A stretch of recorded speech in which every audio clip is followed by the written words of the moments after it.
With war rolling at the start, we here to bring the truth. Jar open this podcast, we breaking through the fake news. They try to silence us, but we will be subdued.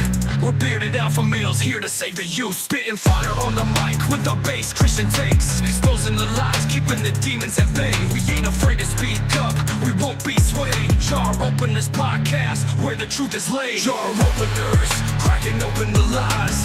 We're rolling atlas up, we're here to rise. Bearded alpha males saving the youth from the godless demons, spreading the truth. We ain't playing games, we're on a mission to awaken the masses with our intuition. Pulling out the corruption with no inhibition. Jar open this podcast, sparking a revolution. We're not afraid to stand tall in a world full of deceit. We're the voice of reason, bringing light to the street. Keeping it real, never missing a beat. Jar open this podcast, where the truth meets the heat. Jar openers, cracking open the lies. We're rolling atlas up, we're here to rise. Bearded alpha males saving the youth from the godless demons, spreading the truth. Jar open this podcast, where the truth will never cease. Join us on the journey to bring back peace. We're rolling atlas up, fearless in our release. Jar open this podcast, where the lies will decrease.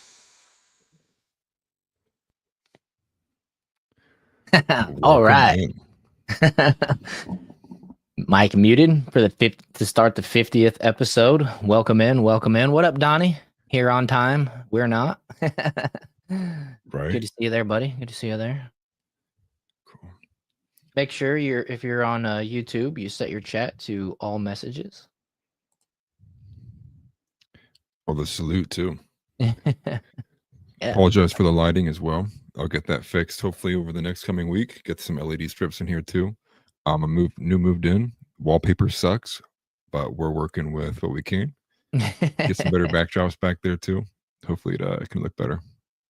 Yeah, you got a little space to hang some stuff back there. I don't know if you're renting and they allow you to hang things on the walls or what all those rules are, but Oh yeah, I put some hot rod photos behind me. Maybe some Naruto photos behind me too. Nice. What up, TNT? Good to see you. What's up, House? Good to see you as well. Welcome in. 50th episode.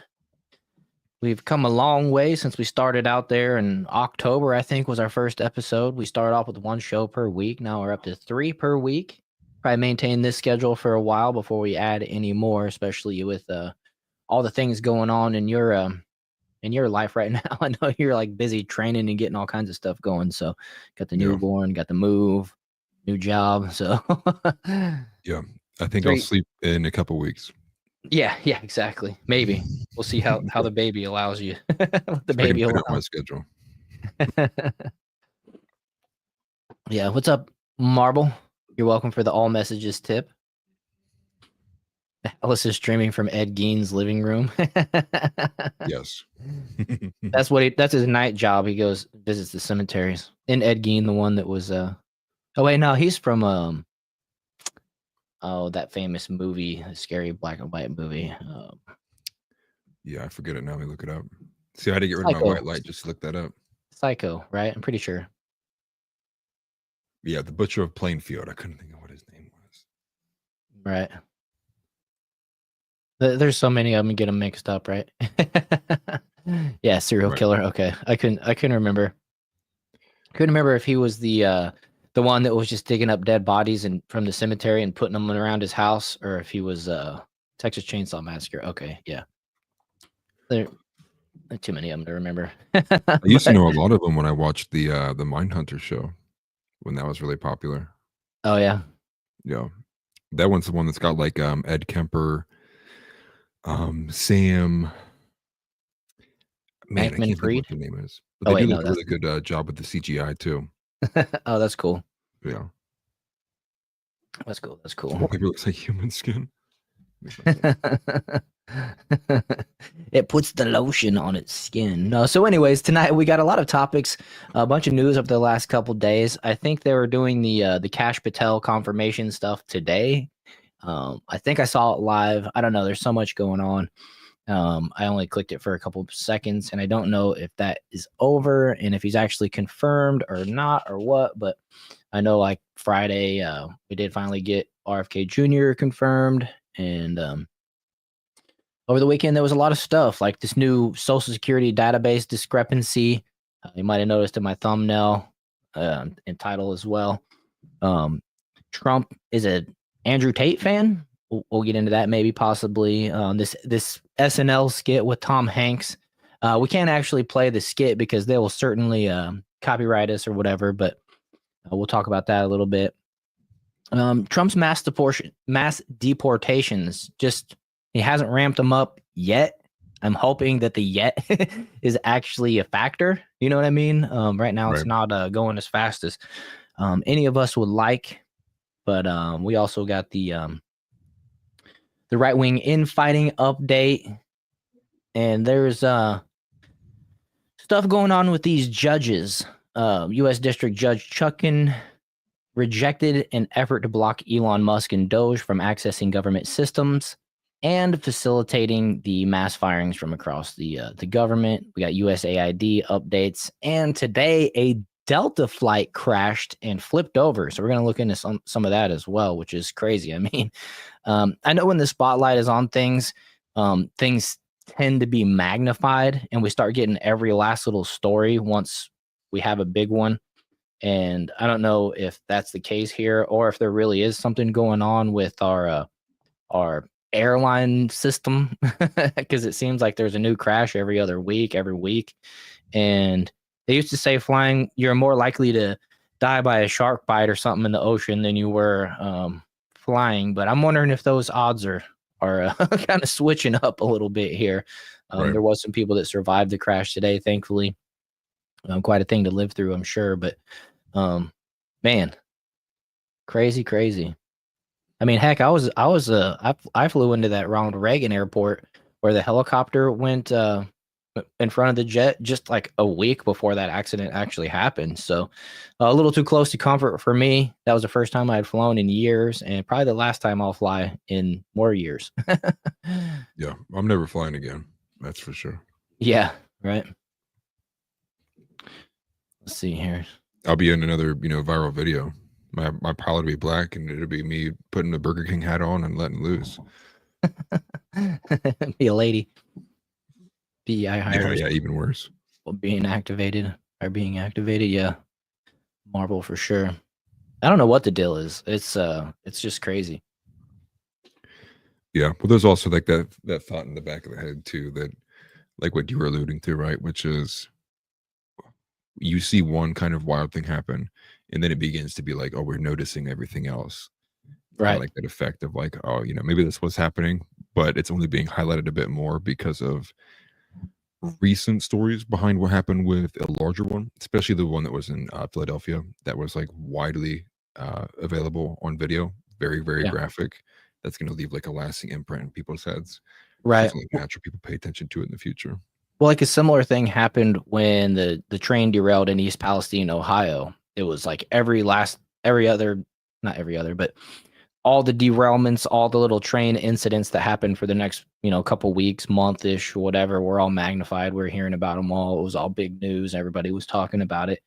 And, just kind of how these things go, I guess. But the airplane thing the jet thing is crazy because, Boeing had all of its issues. The door fell off the Alaska flight and mid flight and, all these other crazy things that we've had revealed basically from all their levels of production and everything. You know what I mean? It's pretty wild.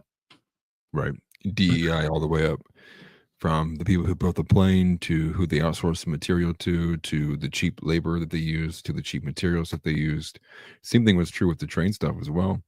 In fact, it wasn't the fact that there was like, train conductors who were DEI hires. It was the fact that a lot of what was happening was highlighting just how busted and broken a lot of the train infrastructure system was and how old and archaic a lot of it was too.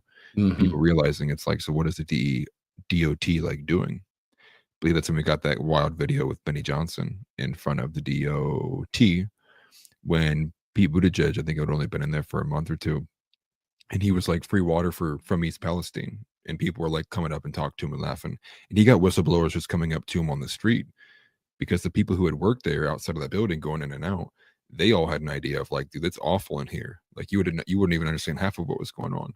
That was one of the more eye-opening videos of that whole situation. And obviously nobody took the water because everybody knew that it was more than likely contaminated. Yeah, for sure. TNT says tomorrow we'll take a procedural vote that will allow Thune to file cloture. All that means Cash has the votes, but the Dems are using procedure to stall it. Oh, trying to wrap up their wrongdoings before Cash gets in there. Every day helps them a little bit more, I'm sure. Right? Yeah. It's crazy what Doge has been. I mean, I say this every show, but it's just more and more and more what Doge has been, uncovering and discovering. I got this. Actually, I put this on the screen. Oh, not that one. That one.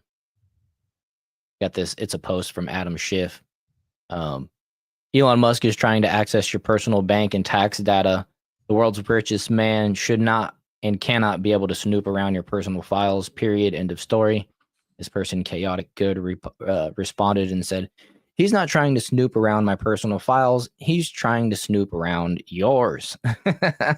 Because you get paid with taxpayer money, you should be subjected to these type of audits on a regular basis to flush out obvious conflicts of interest, which I wholeheartedly agree with. I thought that was a good little tweet and retweet or whatever.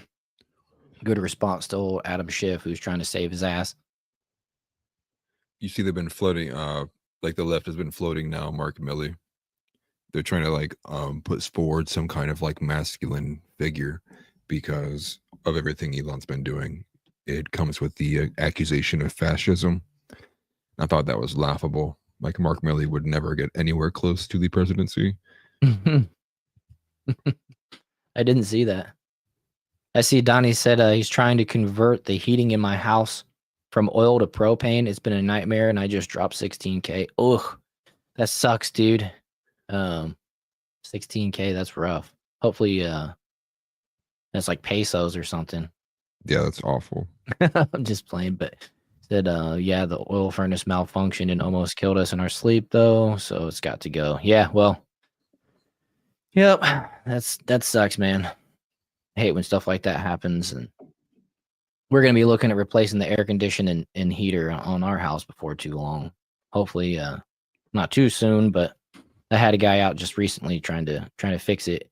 Been having these like weird, like it's almost like the heat. It's electric heat, and it's almost like the heat and the AC are trying to both run at the same time. And I got an app with all my with all my solar panels.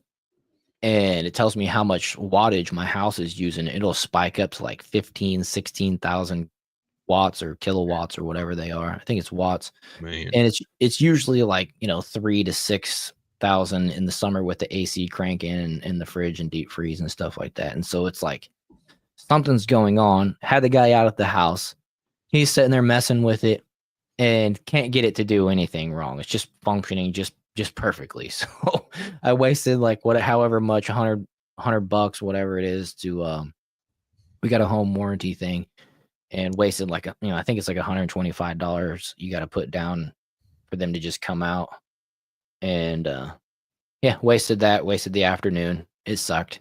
And I'm sure, it's been running okay since we've been on AC, but I have a feeling if it gets super cold and we got to convert it back over to heat, that, all that crap is going to happen again. And then I'll Whatever happened to wood furnaces? Right. I would do that in a heartbeat. You know how long you would probably extend your livelihood if you got in the habit of like at least once every couple of days having to chop wood to heat your home? Yeah, that would be wild. Stay in shape, but that would suck. A lot of people still got fireplaces, but I'm not a fireplace fan. That you got to keep them clean, otherwise they get real stinky, and they always kind of like draw air out. And so if you're in the summer, you got to make sure it's all like filled up pretty good so that it's not sucking cold air out, and all that type of stuff. Not only that, you got to deal with the animals too. Oh yeah, you got to get them clean. Squirrels, birds, always trying to get in there. Yeah, and around here in Florida, that's just another way for water to seep in. I've done so many repairs on people's chimneys where like the wood, the siding, everything was rotted on the outside, on like the outside wall of the chimney. And a lot of times, a lot of people use stucco around here, and I swear it is the worst stuff to use down here in Florida. One little bitty pinhole, or somebody like installs the drainage, like the trim stuff. I can't think of what it's actually called, but it's like a little plastic trim that they put between like all the sections for expansion. If they don't put those in right, or if they forget to put them in, or just elect not to, Yeah. the stuff will crack, and then one little crack will start letting water in, and then all the wood behind the stucco just basically flakes apart. It rots and flakes apart. And man, I've done countless just repairs on those where you're going through all the stucco, and then it's not fun. It's a Right. messy, nasty, pokey job because that stucco's all got the metal behind it and everything. It sucks. Yeah. But I see TNT said he almost perished from carbon monoxide when an oil furnace went tits up. Got lucky in the dog bark and woke us up. Man, those are scary. I'm not familiar, to be honest with you, with an oil furnace. We had gas furnaces back in Kansas City, and down here in Florida, we got, electric. We don't have much gas around here. Natural gas, they don't even put the lines in or anything. You got to have a propane tank like on the side of your house if you're running natural gas. But oil furnace, that's wild. Yeah. Good luck with that, Donnie. I'm curious how that works. Yeah. Oh, it's -8 degrees there too, Donnie. Oh, that sucks. I mean, that's what you get for living with the hills have eyes. The Tix Bomber mentioned that there's apparently 57 million people from 1 to 160 that'll never die, receiving Social Security benefits. That's one of the main stories we're going to get into as well. Yeah, it's even worse than that. I attached the whole little spreadsheet they added. I think Elon tweeted it out earlier. Yeah, I put it in my thumbnail. We'll put it on screen right here. It says, according to the Social Security database, there are numbers of people in each age bracket with a death field set to false. Maybe Twilight is real, and there are a lot of vampires collecting Social Security, and laughing emojis. But you see here, we get to like the 100+ range, and there's 4,738,000 people from 100 to 109. Then it goes up every 10-year segment. You got 3,600,000, 3,400,000. There's people, I don't know if you guys knew this, but there's people inside the United States that are 160 years old, apparently 121, between 160 and 169. So they should probably call Guinness Book of World Records, but I'm pretty sure they would it goes actually, up to 300. I was going to say they'll actually get beat out by the people by this one person that's 360 to 369. I mean, really? Well, wouldn't it be funny? You saw that news that USAID was dumping money in to keep that one Greenland shark alive that's like 400 years old. And he's out. It'd be funny if he was the one collecting that 400-year-old Social Security. That is it. We solved it. Yeah, put him on that payroll. I mean, but this is fraud. I mean, this is maybe a reason to explain why Social Security is so bloated. It's to me, it's like this is if you could find a way to clean this up and clean house. For one, find out who was behind assigning these numbers, two, who was in charge of it, track how much money that there was. Probably going to be a hard time to recoup money that's probably already been spent. Right. But if you find accounts that have been like locked in, like maybe there is an 80-year-old account that somebody set in place that's just been racking up money that is attached to a person that voted for Joe Biden in 2020 that actually just doesn't even exist at all. I mean, these things need to be more than investigated for. I mean, like, you put a stop to this entirely. I mean, how can you? And then this changes the whole equation of the Social Security thing, right? If there's 60 million extra people on this that we've been paying into and for, then that changes the whole equation entirely of how long can it actually survive? How long can it exist? And can it be moved forward in the future and we can retain it? I would like to think so. Maybe that would be actually the answer that we weren't thinking of in that equation of should Social Security go or should it stay? Especially when its timeline is the fact that it's going to reduce to like 80% of its benefits by 2035 at the current rate we're going. Mm-hmm. But that's why I included that bit from Jeff Younger, which is the fact that there's now, I think it's like $30 trillion in Social Security fraud, which if you think about that, that is almost our entire national debt, all under Social Security.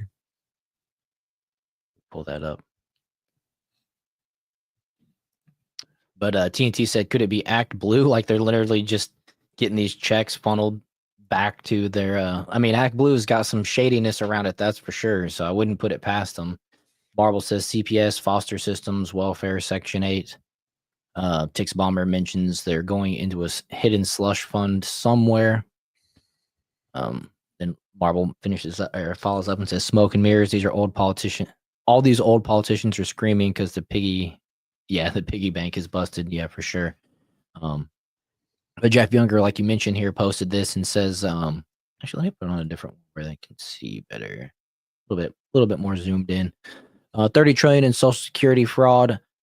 Social Security pays out approximately 83 million fraudulent checks every month. That's approximately $83 billion in fraudulent payments per month, assuming 1,000 per month checks. Now run those numbers over 30 years, approximately $39,880 billion. $39,880 billion. Good Lord.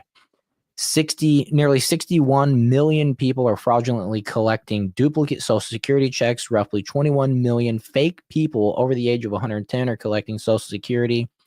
There are 394,943,000 Social Security recipients, but U.S. total population is 334 million. So there's an extra 61 million nearly people taking from Social Security that exceeds the United States total population. So we definitely have huge issues there with these numbers.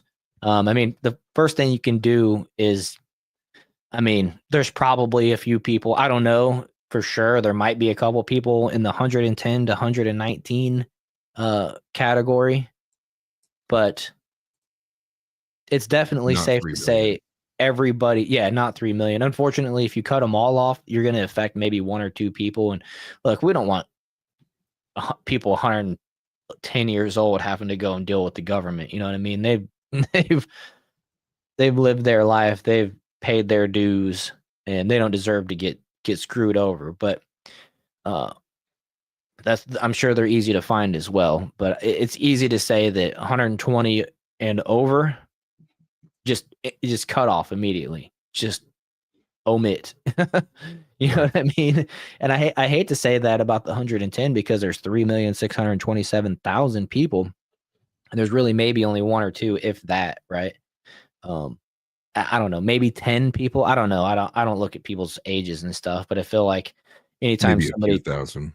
anytime somebody turns 107 or whatever, it's like big news. And since I'm always scouring news, I tend to see some of those things, and I just don't see 1,000 a year, especially over 110. But I don't know. It's what's up, Steve? We're talking about people getting Social Security, basically overpayments, too many people on Social Security, all that type of stuff. Social Security being robbed. Thank you, TNT. Worded it better than I could. Right. Two things I would add to that too. First of all, the $1,000 assumption per paycheck is actually a low estimate. Right. For someone who deals with life insurance that deals with people who are around over the age of 50, most often I am dealing with people on fixed income. The lowest I've even ever seen was 700, and that was for just disability. In fact, it ranges probably more closer to 1,000 to 1,900. It's probably a better range. So some of that being definitely double that. I think that the 30 trillion estimate is probably a bit higher if you take it as the entire 80 group there. The other thing as well, you would have to be, so there's certain conditions where you can trigger it at like 59 and a half years old.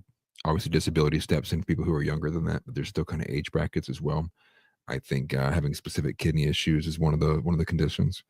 But anyone over the age of 65 there would be collecting on that, but now we're going to have to figure out who's actually collecting it, who's not. I mean, and this is going to require how many sources, right, to determine if this person's alive or not. I mean, you think about that level. I mean, sure, there's probably an easier way to check that too. But then you think about it on the level of when they're committing fraud, that it would be so easy to, assume power of attorney over somebody and Right. then never maybe file their death certificate, or or find a way around that with Social Security you might not be thinking of. But one of my other major thoughts goes to how many of these people are legal immigrants too. Was there Right. some kind of funneling through this system that dumped money into these immigrants, and they attached the immigrants with a 140-year-old Social Security check? That way, they Right. wouldn't appear into like a normal kind of search database if anybody looked, but they would still be attached to the SSI in some form. Well, what's concerning to me is, look, we go on Social Security naturally in our 60s, right? And it's 46 million people. We're just going to round off, okay? We're just going to call it 46 million. But when you look at the younger age groups, there's more people 40 to 49 on Social Security than there are people 60 to 69. That doesn't make any sense to me, because like all of America then qualifies once you hit this 60 to 6, well, halfway through. And it's also equally as puzzling that 70 to 79, it drops off 13 million. Like, I don't like, are they saying that most people are dying between 65 and 70, and that's why 13 million fewer people are receiving it age 70 to 79? But like, look Yeah. up here, 30 to 39 is $52 million. 20 to 29, 40, it's 48 million. I'm rounding that up because it's 995,000. How is there more people 20 to 29 and 30 to 39 on Social Security than 60 to 69 or 70 to 79? That just Well, this doesn't is make any sense to me. it's a whole number. So your Social Security account starts the day that you're born. That's why your Social Security number can be found, I believe, on most states' birth certificates. So even if right now, if Right. you had your access information, you could log into Social Security right now, and you could find out what your estimated check benefit would be. So say something happened to you and you were disabled for the rest of your life. If you had access with your Social Security information, you can Mhm. actually look on the website. At least it's how it is in Ohio. You could look at what your benefits would be right now. So Right. everybody's like technically on Social Security, But but it's this is only people those who are at a receiving a certain point. check, right? Sorry Yeah, to cut only you off. certain people are making that check. Right, exactly. And these numbers are people that are receiving the check, right? Or is this just the count? No, It says just count in here. the database. That's why they're comparing it to the total Oh, population okay. of Okay. So America. that's a little bit less concerning to me than I guess they're saying that there's a population boom, essentially 20 to 39. Um, more people, I guess. Yeah. um, Well, I think if you it depends on where you separate it at. I think if you separate it a 30-year-old and up mark versus the youth, there are more 30 to 90-year-old people than there are youth, which is what's been the concern for some time now, which is that the population is growing in such a way that the burden of Social Security is actually going to like grow, and it's going to outpace the amount of people who are going to be working to actually be paying into it. right. Well, I mean, according to these numbers, these people paying into it, which 0 to 9 is not paying into it, but these numbers are higher than the people that are taken out of it from the 60s to the 109s. Yeah, well, this would be like we're talking like 20, 25, 30 years down the road. But that was the trend we were seeing, was like at a certain point, the people who would be receiving Social Security would eventually like equalize or and then outweigh the people who were paying into it. And that goes with a lot of things. I mean, birth rate, obviously. We did not have the best birth rate for some time. And also combined with the fact that life expectancy here in the last like 100 years kind of escalated a bit, moving away from like where it was like in the lower 60s to now we're seeing a lot more people hit that 70 range. It kind of adds like a decade there. So it kind of change like elongates the expression if you were to look at it mathematically. Okay, interesting. Oh, also want to remind folks to hit that like button, subscribe to the channels, all that good stuff. We do have a Discord link down in the description if you'd like to join the Discord and continue these conversations all the time. I always forget to do that in the beginning, so I noticed that here, Yeah. and I figured I would go ahead and enlighten folks. But we have this right here, just more information.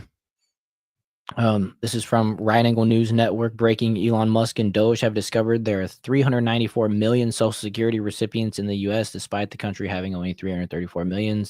The discrepancy is more than 60 million. Um, Might be the biggest fraud in quote. This might be the biggest fraud in history.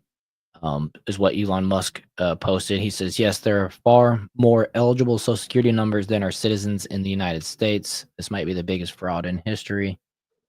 Showed you what Jeff Younger said. If you pause it right there, that comment right underneath there from MFA is what I was thinking when I was reading a lot of this stuff. Okay. It says, so Doge did find the millions of voters that voted for Biden and disappeared in 2024. That's what I'm thinking, right? Maybe half of these are entirely bunk Social Security numbers, fabricated to ensure that Biden was elected in 2020. Now it's just a theory. I'm not sure how how YouTube plays that, but just a thought to think about. Right. That if that was the case, then you're looking at. Well, it's a valid question. Right, but you're looking at what Elon said. I mean, this is the biggest, not just financial fraud, but you're looking at an entirely fraudulent system that was predicated to be made so it could influence an election and thus take the actual representative republic power out of the people's hands, and was thus, leveraged by people who are behind the power levers with Social Security. Obviously, that's not the only department. There's other things that go in there too. But it makes sense when you think about this, then think about how many ballots were just dumped at places with no trackable, what's the term for that? There's a term for when you track when the ballot was signed and who it was given to. Forgetting that title there. But that's where my thought goes. I mean, this is maybe evidence of that happening. The best evidence that we've seen so far. Yeah, that's keep that one. Close some of these other ones out. Yeah, it's crazy. And this one, it says, holy moly, Stephen Miller just confirmed the foreign fraud rings have been using fake Social Security numbers and identities to steal billions of taxpayer benefits to the IRS. Miller confirmed Doge is about to get the records over a 10-year. Here, we'll play it here. Actually, let me turn the volume up.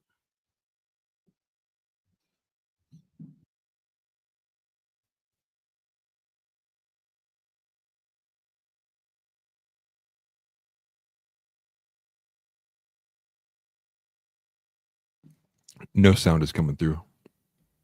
Oh, no sound's coming through? I was muted. I tried saying it earlier, then I realized I was muted, so no sound's coming through me either. Oh, okay. Let me restage that.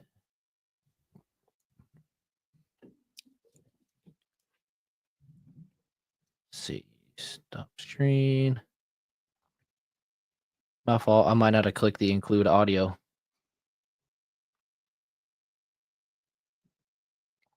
Yeah, chain of custody.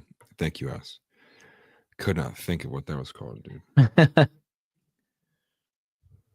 All right, let's give this a try again. Guys, Atlas, you let me know, and guys, you let me know in chat. It might be something on Atlas's end too, since he just had to put everything back together, just in case. Let me know if you can hear this. Yep. What are the plans to do so if those I records hear it. are? You hear it? Yep. Okay, cool. So that was on my end. We're good. Tix Bomber says, at a certain point, we're going to get sick of seeing how much wealth they've taken from all of us. Yeah. I expect a lot of people here soon, which I've seen it already, people demanding some of their taxes back that they paid over the years.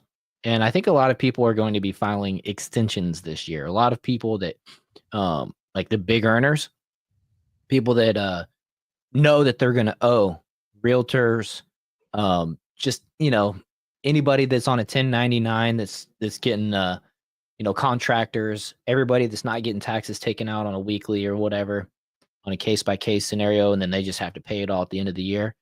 I have a feeling a lot of these people are going to be filing extensions, hoping and waiting for Donald Trump to maybe make some type of ruling on, maybe allowing us to keep some of our money this year. You know what I mean? I know it's from last year when we file our taxes this year, but that's what I'm doing. We're filing an extension, and we're going to wait and see, because I'm not in no rush to go ahead and pay them at my first opportunity. You know what I mean? We will pay them. We'll pay them on time, but just not in a hurry to get it. And we're going to use everything that we can legally to wait. What was you saying? I said, I don't even think just extensions. I think you'll probably see the most biggest amount of individuals, not from the USA to this now too. Just not even filing at all. Saying, who cares, dude? I literally don't care. Right. I think there's people that are going to do that as well. I expect all the people who are getting a return to file ASAP. But the folks that know that they're going to pay might as well file that extension and keep that money in your own bank account for a little bit longer. But maybe that's just me, but I have a feeling it's going to be a lot of people, a lot more than normal. Right. Let's see here. Tick said, I bet there's going to be a whole lot of Fed student loan deferments, not NAD forbearances being permanently ended. That's another racket to where even still you can just call and say, I can't pay you. House says RNCC and Republicans are fundraising off the Doge findings. They're complicit in the signing of all those CRs. Well, what's crazy too with the student loans, I believe it was passed by Biden during his 2020 administration that they can't impact your credit score. I could be wrong about that, but I believe they implemented not only just that, but they also put the grace period out for the medical bills as well. Medical bills also will no longer impact your credit score, even if they're sent to collections and such. Dang, interesting.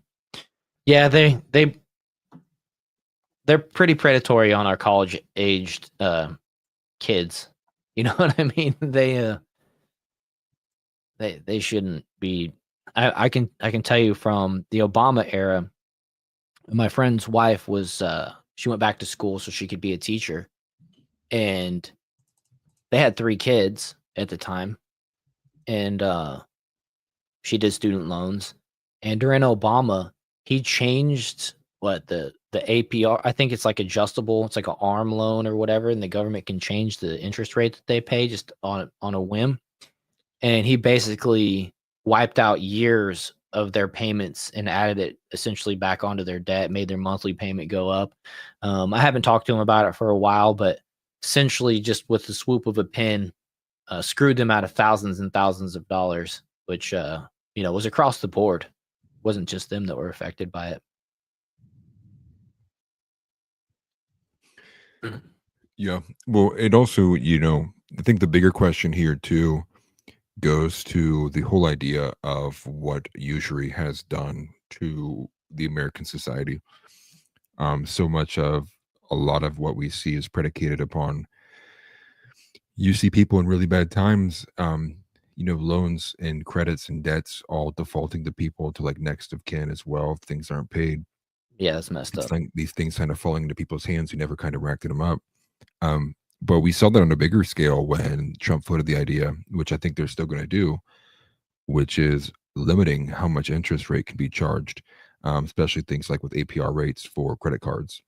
A lot of them are extremely predatory, being 30%. A lot of it's new student visa things coming from Discover cards where college kids kind of do need a little bit of help to pay for things, especially, if they barely got in on a scholarship and they don't want to, starve every night. It's really tempting for those kids to get a credit card where they can kind of get an extra grand, 1,500, whatever their starting rates are. I'm not sure. It's been a while since I applied. But then you'll never pay that back. And that's just another thing that just ends up continually racking up over time. Now you got to pay this and you pay this. You'll never escape it. Unless you obviously come up upon a great amount of money. Right. Things for the student loans too. I believe there's a couple people in my life that are, older than I, who went to college maybe 20, 25 years ago, who are still paying that back, who are in, nursing positions and the such. It's a bad system. Male nurses? Yeah. Working as RNs and pediatricians and stuff. It's making a Fokker joke. Oh, word. Yeah, I don't. I'm Meet the Parents or whatever that movie is. Your male nurse, Fokker. Oh, Meet the Faulkners, yeah. Sorry, way back. derailed you there. But yeah, that I get what you're saying, dude.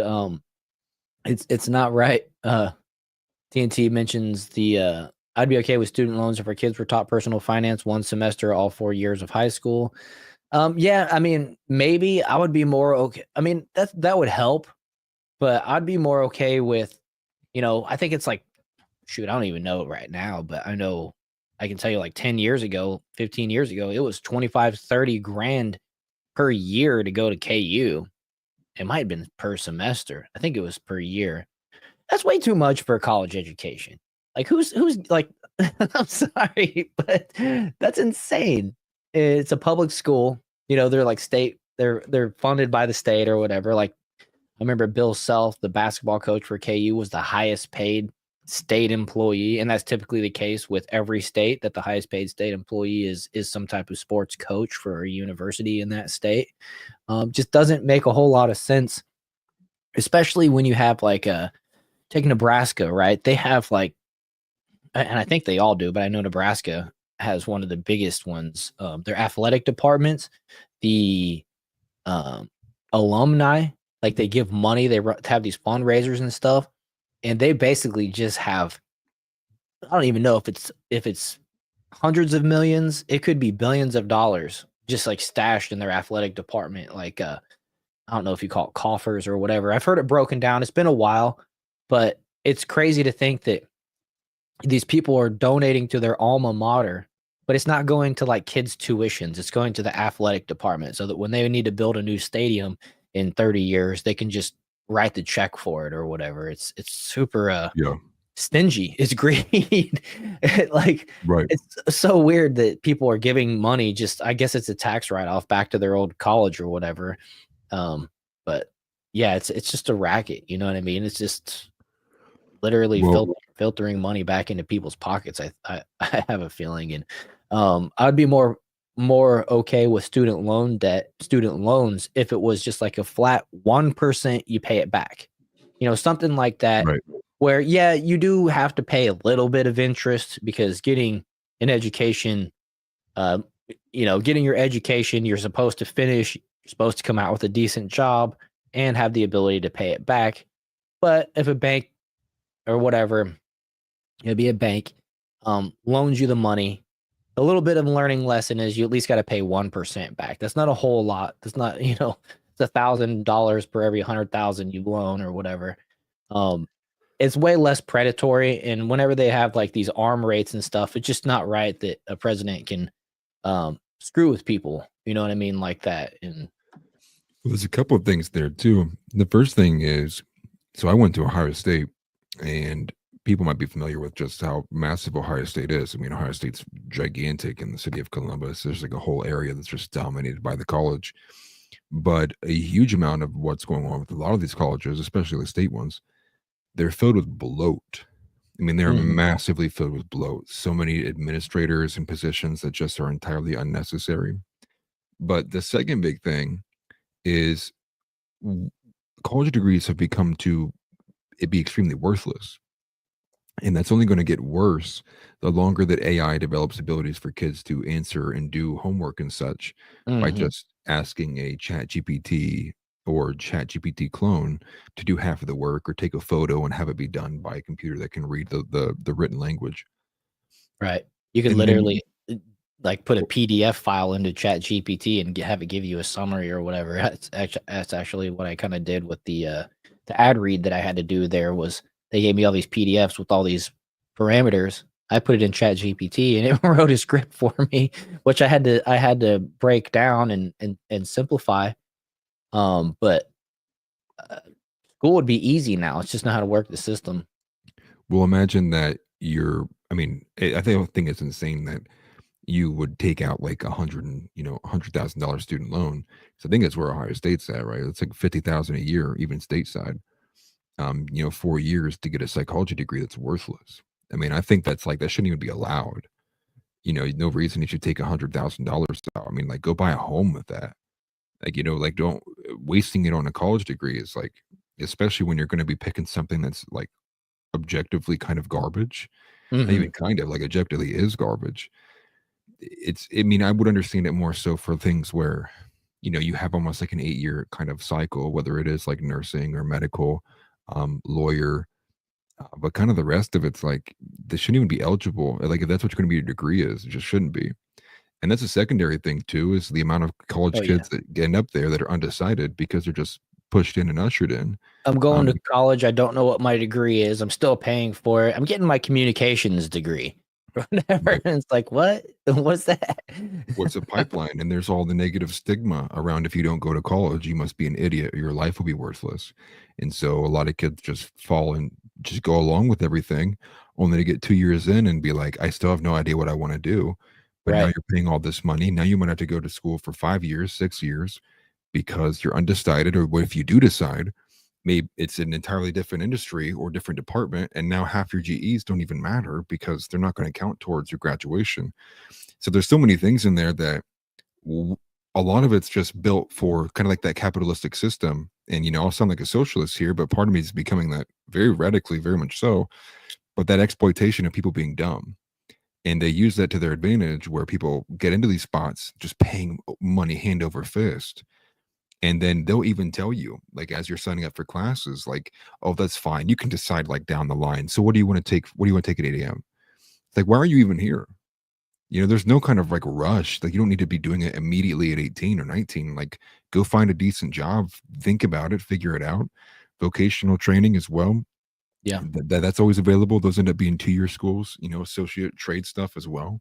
But that kind of like the high school to college And they need pipeline a- is so busted. They're shoveling kids in, and they're not even giving most people the chance to go, elsewhere, or give them that kind of like backdrop of like, well, and if you don't want to go to college right away because you don't know what to do, here's what you should do. I know when I was growing up, that was not even a thing. It was Mhm. college or you must be retarded. Laugh Right. at this guy. And even the teachers would do it. They would be like, well, you have to put your Common App in here. At least you got to start applying somewhere. It's an entirely busted system. It's got to change.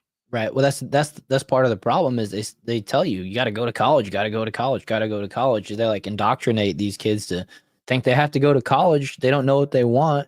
A lot of them get there and they just party their ass off. I got to tell you though, I do have one friend, and he's more of an acquaintance. I knew him, right? He went to KU for 4 years. Actually, he went to KU. He was a KU fan. I couldn't imagine him going to K-State. But I think he went to KU. He might have gone to K-State. And day one after he graduated, he had a job making like $95,000 a year as an architect. And so, Okay. like, it does work out for some people. But Right. that guy was super dedicated. My friend, I want to say it was KU. Because we'd drive over there. We go to Manhattan too. That's where K-State is. But I want to say we went to KU and we'd like party with his roommates because that was my other friends and the people that I knew closer. And he wouldn't party. He would stay in his room and study. He had a girlfriend. They would do their thing. And they both ended up graduating college. I don't think they stayed together, but the fact is they were both studying and focusing on what they were supposed to. And I think they both ended up doing well after college. But the majority of the people aren't graduating, you know what I mean, and coming out with that job, but they are stacking up debt. It's unfortunate. And then a lot of people, they double down. They'll get a degree. They're like, I don't really like this job. It's not paying enough, whatever. Let me go back and get my master's. So then they go back on living on more student debt, right? They get the next loan. And next thing you Right. know, they're in school for 8 to 10 years. It reminds me of that scene from Tommy Boy where Chris Farley is like, lots of people go to college for 8 years. And David Spade, he goes, yeah, they're called doctors. Yeah. It cracks me up. Right. Well, then you think about it too. You think about what this adds to, which is if you get caught in the cycle, what happens to everybody when they put their lives off until they're 30, 40, 32 years old, Mhm. until you finally like settle down. And that's where it adds into the cultural issues downstream with the kind of social brokenness that we see, where you have women who are getting close. I mean, you graduate college after 8 years, 9 years, where you finally settle down and you get a decent job. You're a year or two in. Well, ma'am, like you're 3 years away from having a geriatric pregnancy. And then it's where you see all of these really rough issues with people. And Mhm. that's why you see these kind of journos who work for these places, who live this kind of lifestyle, who write them articles that are like, oh, I did IVF, everyone's freezing their eggs now, come on, you can do it too. I think Tim Pool brings up this example all the time, and the video kind of haunts me a little bit. I feel bad for the lady on one part, but at the same time, not really. But you get the one where she's like, she is like screaming like a bloody murder, because it's her finding out and getting the call that of the 7 eggs they were able to actually save after thawing them, 4 of them were like considered abnormal. One of them busted during the beginning process, and she had 1 viable one left. They did the implanting process, didn't work. Done. It's over. You're never having kids now. You will never have kids again. You will never be a mother. Right. And like, I don't know why she recorded herself, screaming like that, but the point stands is it sells this fake bill of goods to these people. And that's why you see so many individuals just leading lives that are entirely backwards. It's like completely inverse of how it's supposed to be. You're supposed to, worry about the relationship and the marriage and what you want for yourself and your family first, and then build upon that. But it's all backwards now, where, women kind of, we're getting women used to the idea of waiting at the finish line. And that's like part of like what the red pill thing is too. But men feel almost worthless too. And on the other side, men feel awful until they are making 100K or somewhere in that range. Feel like they're literally worthless based on that too. And you're supposed to, you want the best marriage situation for people too. You're supposed to build and grow together. Part of me always thought too, how would you ever know a woman actually really cared or loved who you actually were as a human being? If you didn't have anything at all. If you'd only ever known a woman because you had worked this really good job that you had there, what's to say like she would love you the same way without having all of those things in the first place? And that's where you end up in these bad situations. The guy loses his job, then the marriage fails too, because she would never have been okay living with him at his level without an income, because that's all he really was bringing to the table. And it's like, you want to find that out in divorce proceedings. You would have wanted to find that out in like the first couple of weeks of dating, that you weren't going to work with no money, not way down the road when there's too much at stake. Yeah, that's true. Abigail Shepard calling me out for not having a hat on. Whoa, World without a hat, getting crazy on this Monday night. I'm having a good hair day. Just can't touch it; it'll get all frizzy. You're Steven Seagal moments over here. The Six Bomber said he just wanted to prove he wasn't bald on top like Shawn Michaels. Yeah, definitely. Turn a little gray though. You know what I mean? Don't be looking too close. That's just the light reflecting. You don't see nothing. That's funny. No, I'm definitely bald. Yeah. I'm going the whole Bradley Martin route, dude. I just shaving it every couple of days. Yeah, that's what one of Never felt more free in my life. One of my buddies does back home. A couple of my buddies do that actually. They've been shaving their heads since their 20s, probably, maybe younger. Yeah, it's freeing. It really is. As soon as I shaved my head, I was like, I feel like I could go climb Mount Everest right now. You instantly became dad. It's like dad energy, dad mode. TNT says I earned every gray hair. I'm sure World did too. Yeah. But we're having this Brett Michaels takes Bomber. We're having this conversation. It's like, you know what? Maybe we need more teenage pregnancies. I'm really joking, but it's like the younger you start a family, the more you kind of get your butt in gear and start working. You're not, I don't know. Makes me consider like you either go in debt and wait till your very last minute to try to have kids in a family, or just to have the kids in a family and struggle through it. I feel like true love follows the second path. I'd rather have that over, I can't remember what her name is. Chelsea Handler, I think. Yeah. Right? What would you rather have? Teenage pregnancies or a 40-year-old woman who glorify, smoking weed and masturbating? Yeah, sleeping in, doing drugs and masturbating is what she likes to do with her days, is what she said. Like, are you kidding me? Like, okay.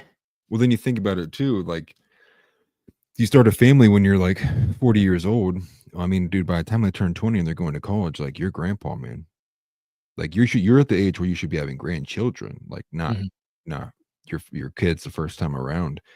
So you limit yourself for how much you can actually participate, your energy you can have for the kids. I mean, your life expectancy as well too, like leaving a lot of things behind. Risking the chance that you won't even see them or be there at the table when they get married. Right. All these kinds of Meet things, your right? own grandkids, things like that. Yeah, you're disrupting like the natural process of things too. Right. It's definitely there's definitely some merit to that, to, you know, starting Well, the family young, right? But right. we're talking about college, and we saw some like vocational trade school recommendations and stuff like that. The only thing that I wish they would do with like the trade schools is teach the business side of it as well. A lot of people know how to do the work and they master the trade, but then they don't know how to actually like run the business and keep up on payroll and their taxes. And the government makes it so hard and at times that it ends up burying you in debt. And that's what happened to me. Was I knew how to lay carpet, I knew how to do hardwood floors. I was really good at it and had a couple good years, and then didn't pay my taxes properly, which it's all, fine and good now and good standing, but um some hard times, you know what I mean? It was weird. Yeah. Um Started making some money, got out of some debt, but then got myself right back into debt. I just kind of moved it. And so I wish that they would actually incorporate some of the business training and schooling with those trade schools as well. It should almost be like hand in hand rather than just teaching somebody how to do plumbing, also teaching them how to run a plumbing business and going through some of that type of stuff as well. Right. Abigail Shepard says here, the biggest lie to women they tell is to build your career, then have kids. You end up having kids and wanting to throw the job away. Yeah. End up having kids, wanting to throw the job away. Exactly. It's like, who wants to keep going to work? Who wants to go back to work? And we've talked about this before, that it's like, now that I got this baby, I want to raise it. I want to be here every minute. And I don't want to go back to work and have to hire somebody. A lot of times it's a wash. Childcare is so expensive. Right. Not even that it's expensive. It's you lose precious time, all those Yeah. hours away from work. Um, as much as I blame feminism too, you got to look at it in the grand scale of things. There's clearly a concerted effort from multiple of these industries that work together in tandem to ensure that the product that we see at the end of the day is the loss of life, the loss of decent life, and the inversion of the natural order of how things should be operating. That goes from like big pharma to big big tech to big school to all of these things. It's good that we're getting this big wake up call now, but you'll still see people clinging to it as much as they possibly can, whether it's through some victim complex narrative of women were always oppressed, they can't view outside the paradigm of their natural role, but also that is like the demonization of their natural role, as if being a mother is this most lowest of the low scum thing that you could be. Mhm. A lot of women view it that way. The demonization of actually depending on a male. Other women being like, "Wow, like you didn't want to work for yourself. How I would never want to be a slave to my husband." And if Right. I bring it up all the time, it's like these women will get on their knees and do the most degenerate things for their bosses, but a husband comes home and he's like, "Honey, can you do this for me?" I mean, it's like it's an argument. You're getting into an argument. And I think, Myron Gaines is one of the top people who kind of breaks this stuff open too. Like, and then you get to the point where a guy does start making it and has money on his hand. Like, he's like, I'm not dealing with this. Like, I have money on hand. Like, I'm not taking over like some boss woman who won't listen to me. Like, I don't Right. struggle at work all day and do all of this for myself and go to the gym and hold myself on this high standard and improve myself every day to tell my wife to go take the trash out or do something or wash the dishes and have an argument. Juice ain't worth the squeeze. And then that's Yeah. when you see like all these things they're connected, but that's why it's hard. You can't pinpoint any one thing at one time. You can point at one, direct causation and correlation, but it's all combined together. Feminism is linked to how the colleges are operating. The disparticipation of males in the dating market isn't just completely linked to females. It's also linked to the propaganda that got them to be in that. The culture involved there too. Then you look at things like Hollywood, right? What are people consuming? What's the media doing? We got an onslaught Zendaya movies and whatever her name is, Rachel Ziegler movies, where it's just the most alien looking females that they try to convince you are like these really hot and attractive girls, and they're boss babes, and all the movies are predicated on how the male is this retard who's just so unable to help, and they're out here fighting like 10 bad guys at once. Galadriel and the Rings of Power. Yeah. The movie Frozen for kids, right? And you know, nailing that down. Like the bad guy is like this guy who like lied to her in the most manipulative way. All of these things. And like what Lola had said, my relatives are porn stars. You get some of this stuff of where the OnlyFans thing. How many articles have somebody seen, or maybe, you know, from like a steak thing or an advertisement like that, where it's, you know, I used to work as a nurse in this field making 40,000. But now I quit and I'm an OnlyFans star, and now I'm making twice as much as I was and working half the hours. So it's nonstop. It's everywhere you look. It's like, let's annihilate what females are in their most base sense of nature, while also at the same time making men either entirely put up with it or draw them out. And what you see is these extreme beta males that line themselves with liberal tendencies. And they're the type of guys who are like, oh yeah, women are so like great, definitely. And they've adapted to the current environment because they can't compete. And the only way they can compete is like bowing at the feet of feminism and agreeing with women on every step of the way. Meanwhile, in the back of their heads, they're just like, I disagree entirely, but I want to get laid, so I'm going to go along with it. It's disgusting. I mean, like it. Right. But the only way is to just continue to try to be truthful about things. There's no other way out of it. But the real issue is when you see Jeff Younger, things like family courts as well. And that's like a legal institution that destroys families. It's like it ensures the separation. Fathers losing custody at insane rates while mothers have, you know, full predication over their children. But you look at the single motherhood rates, even whether it's from divorce court or family court, the chances that one of your children gets extremely, you know, degenerate in prison, is going to commit violence, a felony, all of those things just skyrocket under single mother homes. And so there's really no other way to look around it. That's why we would get some fascism, like make these things disappear. They're so clearly overt and obvious, like this harms society, make it stop, like take the measures to do so. Right. Y'all been cracking me up over there in Atlas's chat, by the way. I've been keeping up with what you guys are saying. That's funny. I need my glasses. They're talking about LOL, a marble's name. See that? It's funny. It's really funny. Yeah, they still haven't revealed the Diddy crap either. They haven't revealed the Epstein stuff. But there's somebody in prison for trafficking, you know. It's pretty crazy. Alice's chat is mad at me. Oh, TNT. It's all good. It's all good. But yeah, let's it's funny how we turned that into student debt and all that stuff. But let's see. Let's move off this topic. We pretty much, I think we all understand that Social Security has a lot of issues, and hopefully Trump takes it up and yeah, we'll see sure in the coming days. This being the biggest story right now. Yeah. Very easy for a normie to understand and break down and go, I am being robbed. Like Just me said, put on the screen if it's so funny. Let's see. You know, my chat commits crimes against YouTube every time I turn the live stream on. Start off with this.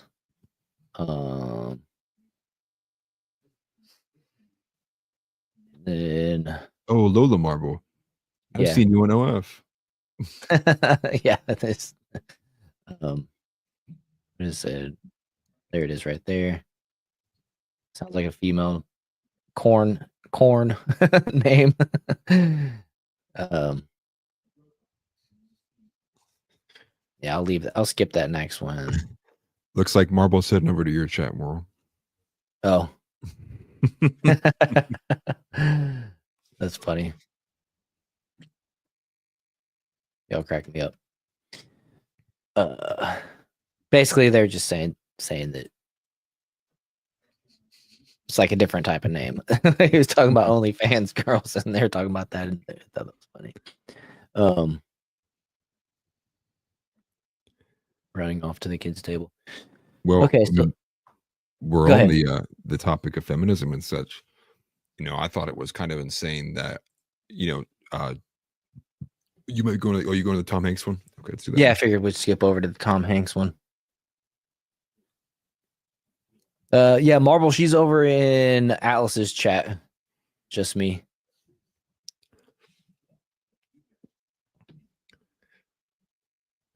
I didn't put too much on the screen because the conversation was funny, but maybe not so YouTube screen friendly. I don't know.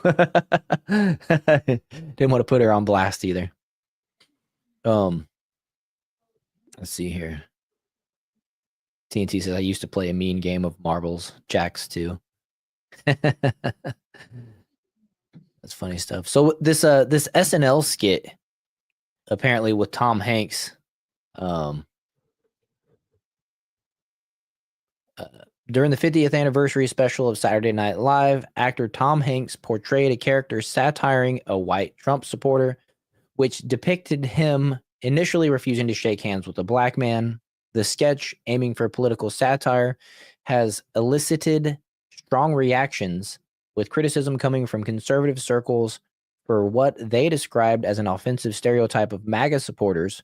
Reactions range from accusations of promoting division to defending the skit as standard SNL satire, which I think they went a little bit too far because we know how the left is. We know how the mainstream media is, and trying to act like a white person who supports Trump is racist is status quo from the mainstream media for 8+ years now, right?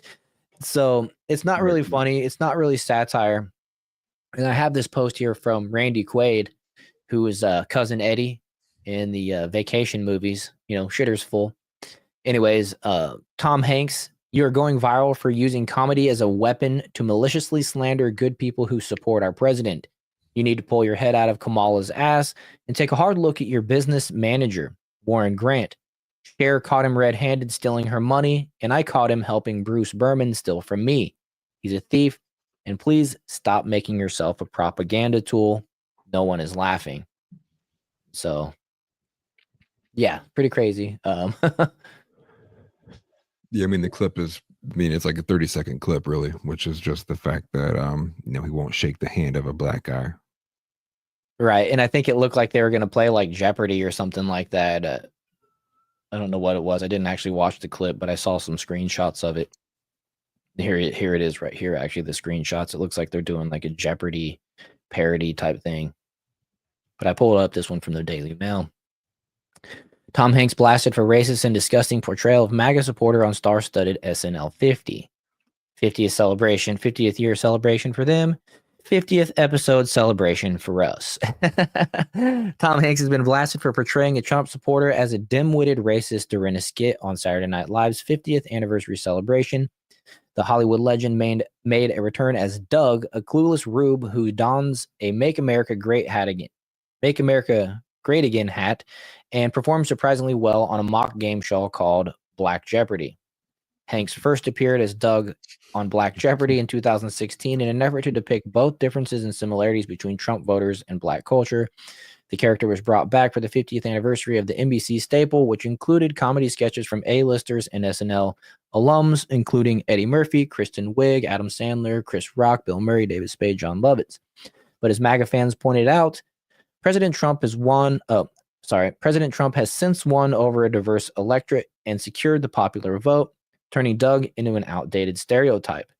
In the new version of the sketch, Doug vehemently refused to shake hands with host Darnell Hayes, played by Kenan Thompson. Afterward, Trump fans blasted SNL and the Forrest Gump star for what they viewed as an unfair portrayal. Former RFK Jr. aide Link Lauren called the character disgusting and accused SNL of pushing a tired, divisive narrative. God, can't read right there all of a sudden. This show wonders why their ratings are in the gutter. He wrote, Trump won the popular vote. The tirade trope that MAGA is racist is disgusting. SNL is unfunny show for snobbish liberal elites. And it's not even like it's disgusting. It's not even it's just literally drummed up by the mainstream media that has been funded by USAID, New York Times, Politico, BBC. What's the other one? I can't think of it right now, but yeah, I mean, they're the ones that have been Politico. driving this Politico. Yeah, there's another one. Oh, I can't think of it, but oh, I don't have the other last outline. I think I had it in there 2 outlines ago, but you see here one of the early sketches that purported a black version of the game showed Jeopardy. Tom Hanks dressed up as a racist Trump supporter, apparently the only white contestant, and he's holding his hands up instead of shaking his hand. It's just stupid. You know, it's not even funny. It's I mean, the thing is it's like the complete opposite. Now, again, I am on the dissident right side of things, so I'm would be more akin to what people would call racist. Even conservatives would probably say that because I'm a race realist. But it's the opposite, in my opinion. It's in fact, if I look at TPUSA and Charlie Kirk, you would think the entire thing the reason that they got together was to show how much they loved black people and gays, and that's the way that I view it from. In fact, I think MAGA, the normie MAGA movement, goes over and beyond to make sure that people feel included, to almost its detriment, right? They do a lot of things to ensure, like, oh no, like we definitely not racist. We don't do this. We want people of all kinds of colors and creeds, which I think is good to a certain point. It's tired because it's like it's the complete opposite. It's one of those anti-truths, like Tucker says. It's like the normal MAGA person does almost as much as they possibly can to go out of their way to not come off as racist or do anything along those lines, to what I would say would also would be their detriment. I mean, probably a lot of times not saying things that need to be said or holding their tongue back when they normally would probably rip a white person for doing the same thing to them, whether it's cutting in line and other things like that. So that's why it's even more tiring. It's like it's not even close. It's actually the anti-truth. It's like that's 180 degrees opposite of what's actually occurring. The Right. majority of MAGA and most people, you know, Tim Pool, all these people who even are in the influencer space that are on that MAGA side, the mainstream MAGA side, the complete opposite of that. Like the only part that you can find outside of that was if you go down to people who are like, Stu Peters, Joel Davis, like you go the Wignat route, right? Where there's people who are just like, who are actually more akin and open to white nationalist ideas. And then even then, a lot of it's in jest. It's not like they're marching out because like they just hate black people and they glorify stuff like that either. It's wild.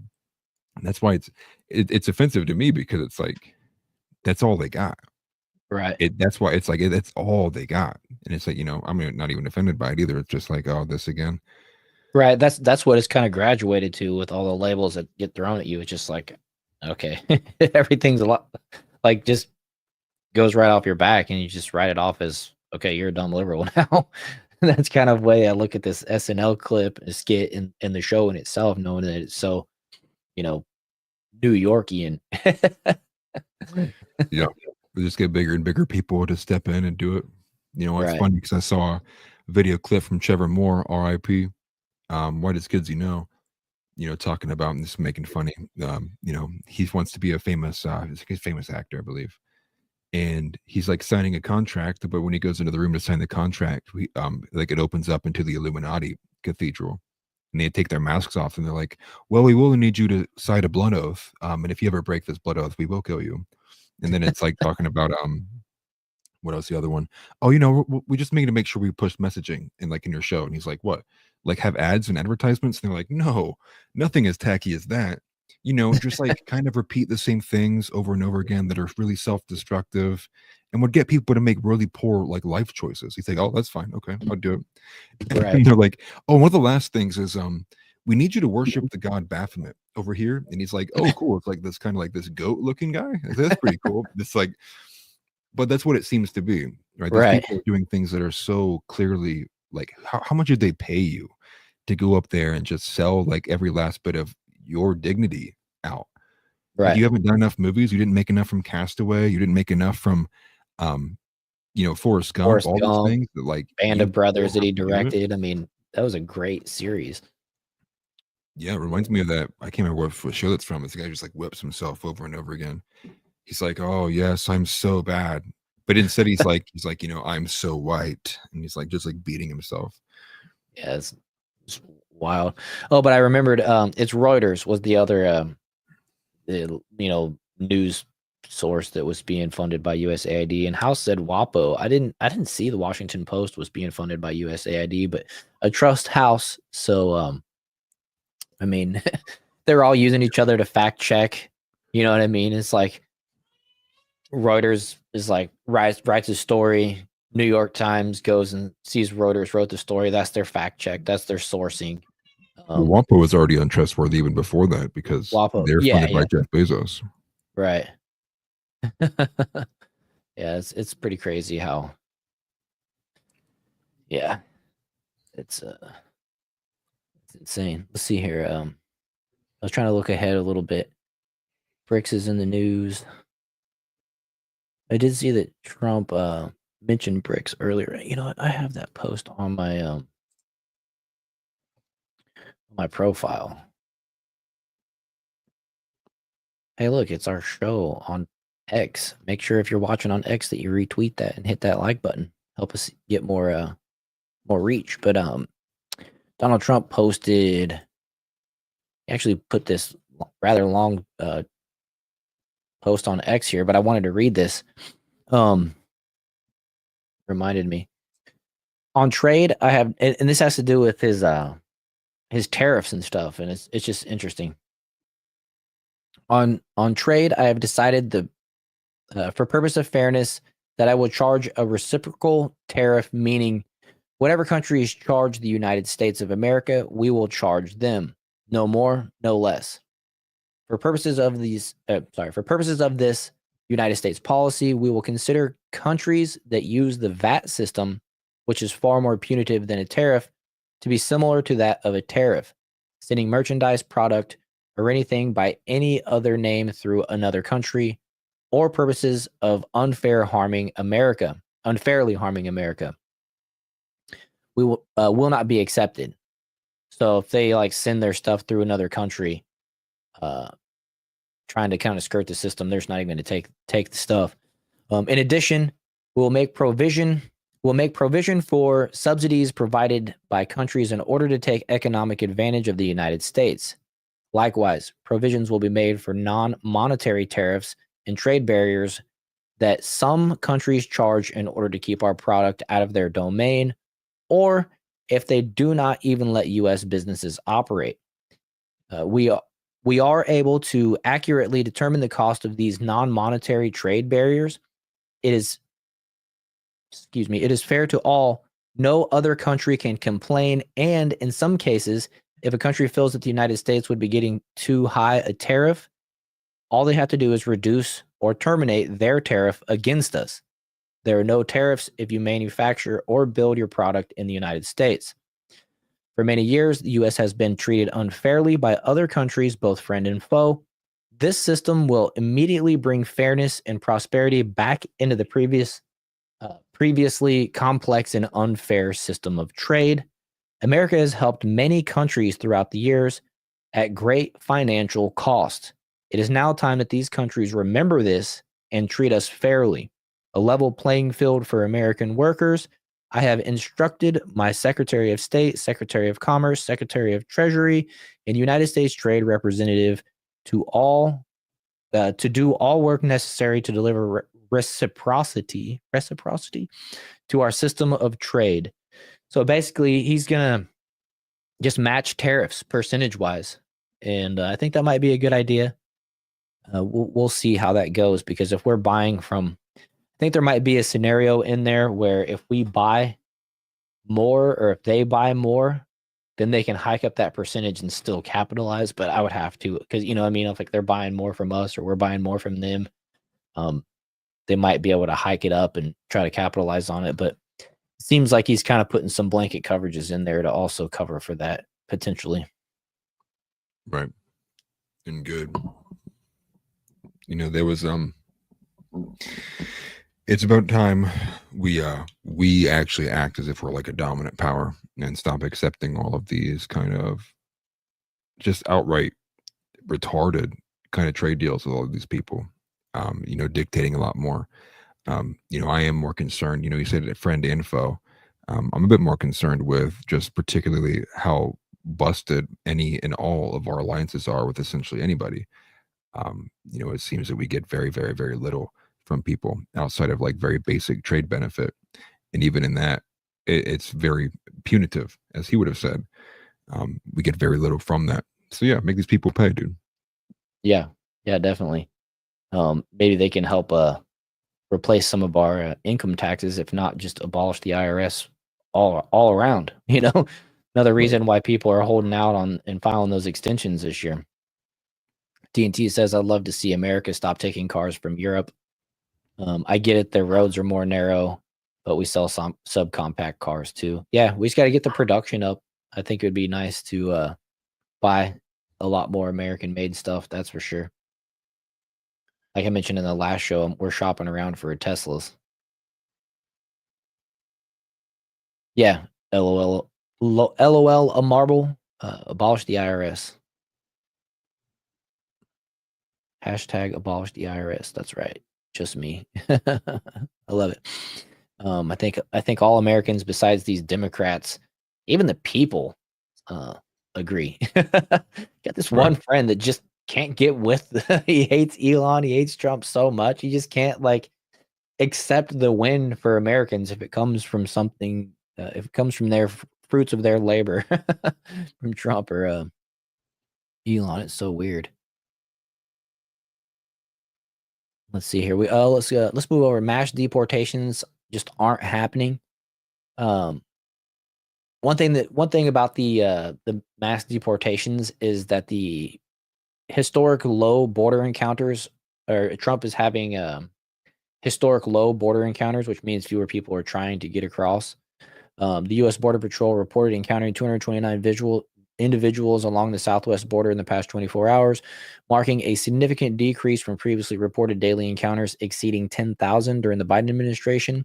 This low number is being highlighted by border czar Tom Homan as the lowest since he began his tenure in 1984. The drop in encounters follows President Trump's renewed focus on border security, contrasting with Biden administration's earlier policies, which have also seen adjustments aiming at reducing border crossings. One other factor is I'm pretty sure Trump has reinstated his remain in Mexico. If he hasn't yet, he will. But I do know for a fact that the threats of the tariffs on Mexico and Canada has forced Mexico. I can't remember if it's 10,000 or 15,000, but they have either 10 or 15,000 soldiers at the border protecting people from coming across into the United States, essentially guarding our border. And it's a good thing. I know Canada is actually dropping about $1 billion in securing the border for us, which, I mean, that's all good and fine. And, we'll take it. But we all know the issue is everybody coming across the southern border. Well, I think that this is just a way to move the narrative away from the fact that they're not posting the numbers anymore of deportations. I think it's one of these kind of narrative shifts things. I think it's great, and that's honestly awesome. But Right. at the same time, They could do both. that's the easy part, is to make them not come in anymore.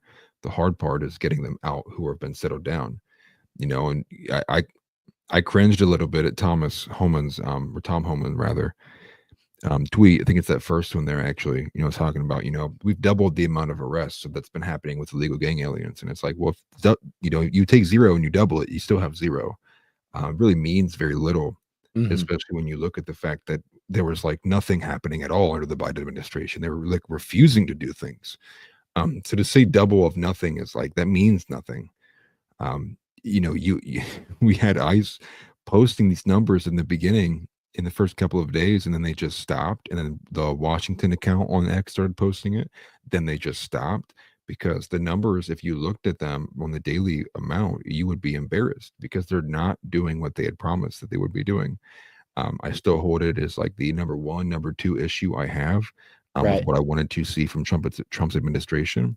I think that leading into the election, most people would argue it was one of their top number one issues, right? That border and economy.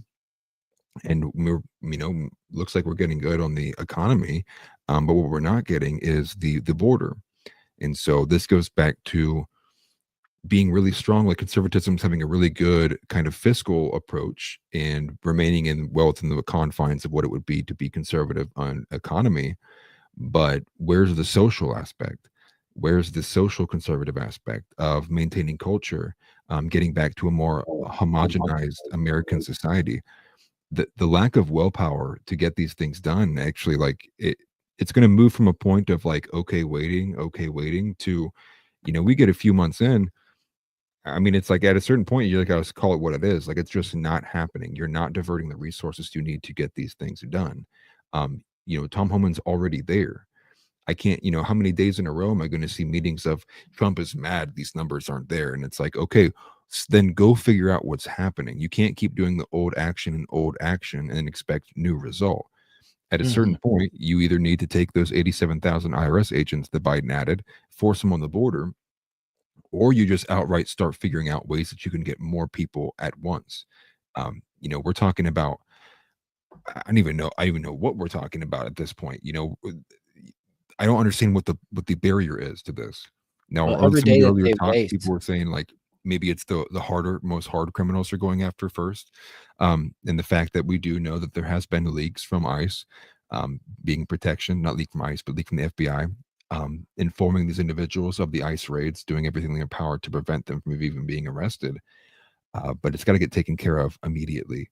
The longer Right. this goes on, the more people have to prepare, commit fraud, hide their identities, and it Right. continually just makes things worse. You're giving them more of a chance to actually kind of settle in, and prevent themselves from ever being it. And Right. House even pointing out too, it's getting worse. The number keeps decreasing. They won't publish the daily numbers because they know if they kept drawing attention to it, people would start to get upset with the administration, which is why I think that we're getting that story of like, wow, historic low border encounters. And it's like, yeah, we're talking about mass deportations, not who's still coming in. Like that shouldn't even be a question of like, we're border encounters. Like, yeah, done deal. Get them out. That's what we need. Get them out. Right. And another aspect of this is, and it's kind of wishful thinking, but cutting off the funding, and this is countered by what TNT says here, is that the issue is the vast majority went to sanctuary cities and states. The feds need to come in like rhinos in a china shop. Yeah. Right. They definitely do. We did see Pam Bondi cut federal funding to Chicago, and I think just the state of Illinois. It might just be Chicago, but I think she mentioned Illinois. And we see that LOL Marble mentioned that the new AG Pam Bondi is going after the New York governor. And I just put a video out on that actually of Bill O'Reilly saying that the New York governor, the mayor of New York City, what's his name, Eric Adams, knows where the bodies are hidden when it comes to everything that Letitia James and Alvin Bragg have been doing as it relates to Donald Trump. And he claimed that Gavin Newsom is next. And I think that what Pam Bondi's doing in Illinois, potentially New York and California might, by cutting off the funding. We already saw the 59 million that USAID handed over to New York a week and a half ago was already like recouped, and that 59 million was to put illegals up in 5-star hotels and junk like that. So we saw that they got that back, and so hopefully they follow through in cutting all federal funding to New York and California, just plain and simple. And then these people self-deport. Long story long, hopefully, like I said, this is wishful thinking, but some of these people realize that they're not better off in the United States. They might as well go home and live where it's cheaper, live where they can actually maybe get a job or whatever. Because if we start following the laws, enforcing the laws that are already on the books, we don't even need a whole bunch of new laws or any new laws, really. We just need people that are willing to enforce them. We need people that are willing not to hire them. And we can start working, collectively, to, I hate to say, make their lives harder, but ultimately force them to, make the decision to go ahead and go back.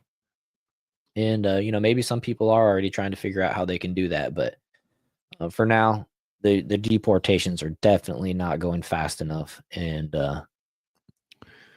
Right. Well, I agree with what Tick says here, you know, with the 40 million illegals, and you can track every single person in America and can do so legally with the Patriot Act. Every single right, one of these people came in with a phone. They all have that, whatever that CB the Border CBP Patrol app app, thing. which Um, which they deactivated or took down or whatever, but I'm sure it's probably still installed to a bunch of people's phones. well, look to compare it to what happened to people in J6. They spared no expense to come after the lives of these people. Right. You're telling me we don't have the funds? And if we don't have the willpower to get this stuff done, then fire every single person in there. I mean, like at a certain point, if you're not going to get stuff done and you're not on track, I mean, not even close to being on track, you got to start deputizing regular sheriffs and cops and being Yeah. like, if you have even the slightest suspicion this is an illegal, I mean, like you take them to the border, start Right. hire some guy, buy Ubers, pay Ubers to come and pick these up, take them to the border. Like you have to start at a certain point finding that willpower to get that stuff done. And how, dude, you start using Uber, they'll you'll drive an illegal right to your front door. Mhm. Um, I wish that I would vote for literal fascists if he would come in and start doing this stuff. That's how much it means to me that we actually clean up what American society is. Right. You know, you see all the stories of like the angel mother and fathers, people who literally lost their daughters or was violently assaulted. As someone who has a daughter, although probably not in the age range, well, you know, there's a lot of Islamic people coming in. I was going to say probably not in the age range of wanting to be a viable target, but at the same time, if we want the culture to begin to improve, we have to, at a certain point, put everyone on the same page and write that it's impossible. You can't have, I mean, 40 million out of what 330 is a significant percentage of people, largely who have not speaking English and making everyone's lives harder. I never want to ever call a number on a directory ever again, and it asks me to press 2 for Spanish. That shouldn't even be a I thing know. in America. Mhm. And so find the willpower for it. I make volunteer task forces. You know how many people would just sign up like that? That's And what I so was to gonna me, say. That's right, exactly what I was gonna say is if these people won't do it, fire them, deputize the sheriffs like you were mentioning, but also, you know, make it an option where it's like, look, we need more manpower. Come out here and assist ICE in whatever, you know what I mean? Deputize individuals, however they got to do it. And right, yeah, TNT posse up and you know, strengthen numbers and you really will see you know, a stronger amount of people get deported. TNT, you're cracking me up. I'm not gonna put that one on screen. I'm surprised YouTube let you type it, but keep hoping the phones they right. got were made by Ben Shapiro's favorite country. Yeah. But I mean, really though, I would at this point I would do anything. I'd literally do anything. I would be no expense barred. There would be, you know, at a certain point you would question like, do the ends justify the means? But right. there's no willpower. Like it seems to me there is not enough political willpower to get that done. Yeah, definitely. And Did you happen to catch Andrew Wilson's live debate? I think it was last night. He was talking the about Piers Morgan one with Destiny. no, that was a few days ago. It was live last night. It was I can't remember the guy he was debating, but he was basically just throwing it down like this is what a Christian nationalist wants. This is what I want for the nation. It was really good. I highly recommend it. Yeah. I don't think I'll make a video on it. I might take a clip or two from there or something possibly, but it was really good. Like Right. Well, I wish. I mean, dude, can you imagine like if the talking average about man was of the ilk and cloth of Andrew Wilson oh, versus dude, like the he was soy talking about boy? changing the social pressures, like to be, you know, pro-Christian, and um, it was just so good. Every counterpoint the guy had, he was just like, yeah, like this, and then he would say something. He's like, so you think porn should be acceptable to this, and that, and it's just like, dude, Right. he was crushing him. It was really Well, he's good. They sometimes get too long where just can't listen to the entire thing, which is kind of what happened for me.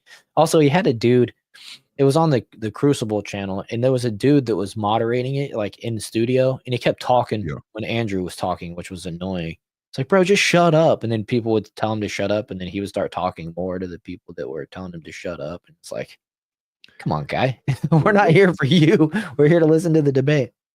Right. Well, Wilson is a libertarian's worst enemy. Oh yeah, It was probably the first time I'd ever seen. People should look this up. It's one of the few live debates yeah, it's where worth it was checking kept out. on TNT. stream. But he debated Dave Smith, and Dave Smith got clobbered. I Yeah, mean, it oh, yeah. was like I was expecting that to be a bit more contentious than what it was. Well, Dave's this intelligent dude. He knows history and stuff like that. Right. And it was like solid for the first like hour or so. They're kind of going back and forth. And then Wilson eventually, like on some very specific points, was getting Dave Smith. I think it was, where was it? The main key thing that Dave Smith eventually kind of gave up on was where he draws like the morality aspect from, like what implies immorality. This is what I was talking to Dirty Money with a little bit off air on the Discord. He had been messaging me a little bit. Um, and that's largely like what, separated me from libertarianism a few years ago, which was at a certain point, like your morality has to be inspired by something, right? There has to be some kind of creed, doctrine. You believe Right. it comes from like the inherent right of God, because otherwise it's just like it's my preference versus your preference. Right. And so there's nothing that sticks between my preference and your preference besides who has the force and is willing to use that force to get what they want. Right. What else dictates my preference over your preference besides maybe the charismatic ability to persuade or force doctrine? Right. It's ultimately, if to libertarians, it's like that's why libertarians lose, because And that's everyone how else they is ended willing up to with lose Chase, power. whatever his name was, as their candidate. Because Right. it's like a live and let live, but it's like, so you're okay with, the worst kind of drugs being available. You're okay with porn being available to everybody. Like, just it's like at some point you got to have some kind of principles and morality, right? Right. Well, I mean, you can't, if your principle, I mean, on two fronts, the founding fathers weren't libertarian at Yeah. all. You live that mentality of like, don't step on snake, which is a good principle, but it operates as if like it's in a vacuum. It doesn't we don't live in a vacuum. We live in an evil world. That's just the reality of things. So if every good man decided that they just wanted to go home and to be left alone, well, I mean, what's that famous saying, right? All it takes for evil to win is good men to do nothing. And libertarianism is literally advocating for that. It is Yeah. advocating for me to go home and do nothing as long Yeah. as you don't bother me. Mm. And it goes to another saying too.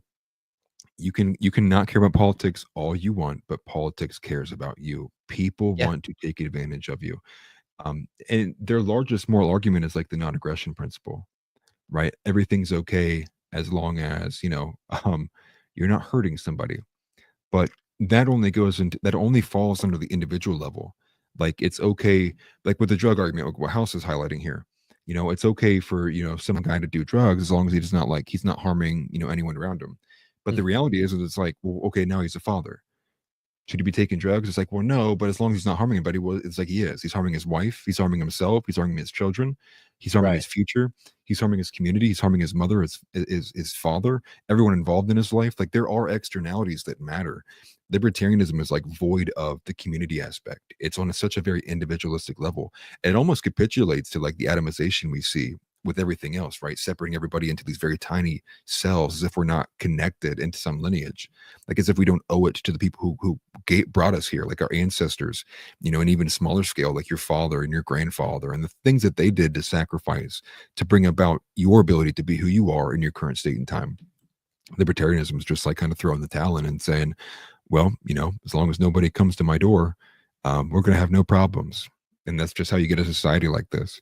Because you leave, you vacate responsibilities, you abdicate responsibilities rather. And that's why every woman on a school board is fat, has blue hair, is a feminist, is annoying AF. And all the men surrounding them are a bunch of retards who just want to get laid by her. So they just go, Right. yes, ma'am. And every teacher's union is Democrat. Right. Right. Exactly. So the people who want power will seek it out. And those who Right. choose to not seek it out will never have power. It's as simple Right. as that. Well, that's why it's important. Like, I have the "Don't Tread on Me" flag. You talked about step on snake. Step on snake. Step on snake. That's a Tim Pool thing, I think. But you can't just put the flag out front and call it good. You got to toe the line. You can't just draw the line. This is on everything in life, by the way. You can't just draw the line and expect people to respect your boundaries. You have to toe that line and hold it down. Otherwise, you're going to give up ground to those who want to take it. It's just to your point that people that want power, seek it out. And while you're standing there saying, "Don't tread on me," I don't bother you, you don't bother me. They're actually doing their own thing, seeking out power, and eventually it's going to seep into your life. TNT asked if I've tried the blackberry Dr. Pepper. No, I haven't. You might be surprised. Like down here in Florida, there was a lot of flavors of pop that we could get back in Kansas City that when we moved down here, like, what is it? My wife can tell me. I think it was like Mr. Pibb, like Pibb Zero doesn't exist down here, but it's something that they make and sell at every grocery store. So I'm not Well, sure you if ever they have had the a Big blackberry. Red? Big Red, is it a drink? I've heard of the Yeah, gum. Big No. Red. Yeah, it's a drink. It's like a big red cream soda. So they came out like Big Blue, right? And you can find that like anywhere in Columbus. But when I Huh. came to Florida, I think it was like Fort Lauderdale some years back. Went into a grocery store. I can't remember which one it was. They had like big pineapple and like big mango. And it Oh, was like wow. flavors I've like literally never seen before. But it was like Yeah. obviously it's like tailored to like a Florida tourist kind of taste. Like, oh, let's try this. We're in Interesting. Florida. It was disgusting. But you know, it's okay. Had to You try can it drink Big Red all the time. though. But no, I've never tried the blackberry Dr. Pepper. I'll have to see if it's available down here and I'll give it a try. Go buy a 6-pack or maybe a individual bottle or something like that. Did you notice how Donnie hid the whole time we were shitting on libertarians? Oh, here he's back. Mr. Pibb is amazing. I can only get it in the I'm Midwest. just messing. That's funny. Big Red is a Texas soda. Yeah, Big Red cream soda. No, it's funny because, you know, a lot of the arguments that, you know, why I say arguments, you know, like debate that me and Donnie had when, you know, I was first starting here on YouTube, when I was, you know, Donnie was the co-host, was a lot of that on like that precedent of the libertarian argument. And it's funny because it's almost like a meme now where you'll see a lot of the Christian nationalist community having their bio or allude to it in some way that says, you know, recovering libertarian. Right. And I think Well, that you only, libertarianism, I think, is appealing on the surface when you first find out about it, but then when you start like digging into it and uh, thinking about it, then it's like, well, it's not as good as it seemed like it was. You know, a lot of people I think say that they're libertarians and they're really not. it's the positive negative conundrum, which is you can really only understand something by knowing what its opposite is. And so with libertarianism having such overt and obvious evil things happening and such clear abuses of power, the federalization of stuff. Yeah, no, I'm just saying that because I know a lot of people here are probably libertarian or used to be. Um, it's like you can't. It's like I literally can't be libertarian. Like I see what people do, like they are abusing this philosophy, and I see what it does because it vacates and abdicates. So when you see, especially in the last few years, like the Biden administration and all of the evil with like the Epstein stuff, the continuous pattern with things like that follow along with Ben Shapiro's favorite country, and just like Mossad operations and all these things that are like this is like not even just like, oh, this guy did a bad thing, like he defrauded that person, man, that's really a shitty thing to do. It's like no, like these people are like outright like violently evil and are stopping at nothing to destroy anything that is good on this planet. And so you can only hold that ideology if like right exactly if all people are inherently good, but that's just like it's just not the case and it doesn't exist in that vacuum. Right. And I think that's That's a why you get problem with a lot of people in like the Christian community. I think they project their goodness onto people that would just assume rob them and take all their shit and right. not give two craps, you know, what happens to you in the wake. So something Well, that I've become more aware of ever since Trump was elected that first time was affording, uh, you know, that grace to people that really just don't deserve it. You know what I mean? Because when you do, they take a mile. Giving them an inch, they take a mile, you know? right. Well, I think it's also just a dead ideology. I think it would have also worked in practical terms with a smaller government, but we're never going back. The government at this size, as the population continues to grow and is on that pace to always continually grow, we get, you know, we're like what 8 billion people now, still Yeah. going up. It can't. It simply can't. The government has taken and crossed so many boundaries and lines that the timeline to get them repealed and having the people and the conviction and the willpower to do those things, it's just not going to exist in our lifetime. Not unless Well, we look at break how that foundational thing of, violence is never good. Not to advocate for anything here, but funny meme, you look at history books and you go, okay, read a history book. Can you tell me anything that caused political change where everyone just said, you know what? like we're all wrong, guys. We're going to give up every single ounce of our ideas. You guys win, take the power from us. We'll all just submit to what you guys think is right. It's like that's Right. not how it happens. Right. People fight to the death because they want to promote and be a part of the things that they truly believe in. Right. Which is why on eschatological grounds, you see some of the most violent warfare because people believe these things to the absolute core of their beings. It's why you see suicide bombers. It's why you see kamikaze fighters. It's why you see all of these things. And so to think that we could ever escape this while we're still remain human beings is like, it's just never going to happen. Yeah. Well, I mean, to that part where you mentioned like the numbers, the population is so big. I mean, you just go back to I took it off the screen, but those numbers with Social Security, I mean, millions and millions of people. Who's going to make all those phone calls and confirm is this a real person or not? It's just some things are just so big, like we just don't have the manpower to address. Right. TNT says I had a friend get shot in the 80s because of blue shoelaces. We were skateboarding at the wrong school. I haven't believed in goodness of man in years. Yeah. Get his shoes. Take his shoes. That's crazy. Hopefully your friend survived. Goodness. Right. LOL and Yeah. Marvel said, why do we fight for oil in deserts? Yeah, when we have plenty of oil ourselves, really. Just got to untap it. Which I did see. I found out yesterday that Biden, in like one of his final acts, he gave up, say, 600. I'm going to get the number wrong. I want to say it's 600 million acres of not international waters, but of American waters that were that we could, pull oil from. Yeah, we could pull oil from. Yeah. And he basically just like gave it away, but like didn't give it to anybody, just basically like doesn't claim it anymore as American territory, which Trump had to basically take it back because one, it like helps balance the numbers and stuff like that. But it when you have all this land, it counts as value and stuff like that, like so. Right. It's really crazy that Biden would do that, and I'm really glad that no other country came and tried to like claim it or whatever, because then we could possibly have like China trying to claim water that go up all the way up to our beach between the I don't know. I was thinking it through, and it's just like, how does that even work? And why would Biden do that? It was just he did everything to try to screw Trump over and protect him and himself and his family. Well, he was never a conscious entity.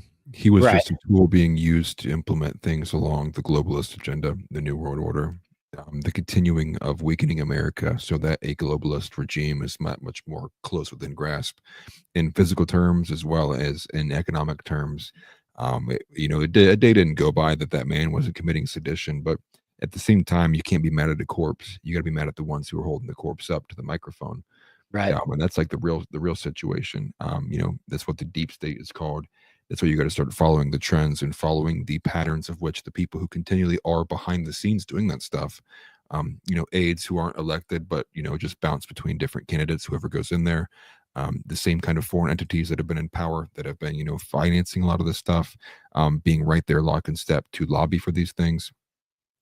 It's gross. I did want to say, though, one thing I wanted to cover before we go out too far, because I made it one of my thumbnail items, was the fact that Trump let some help.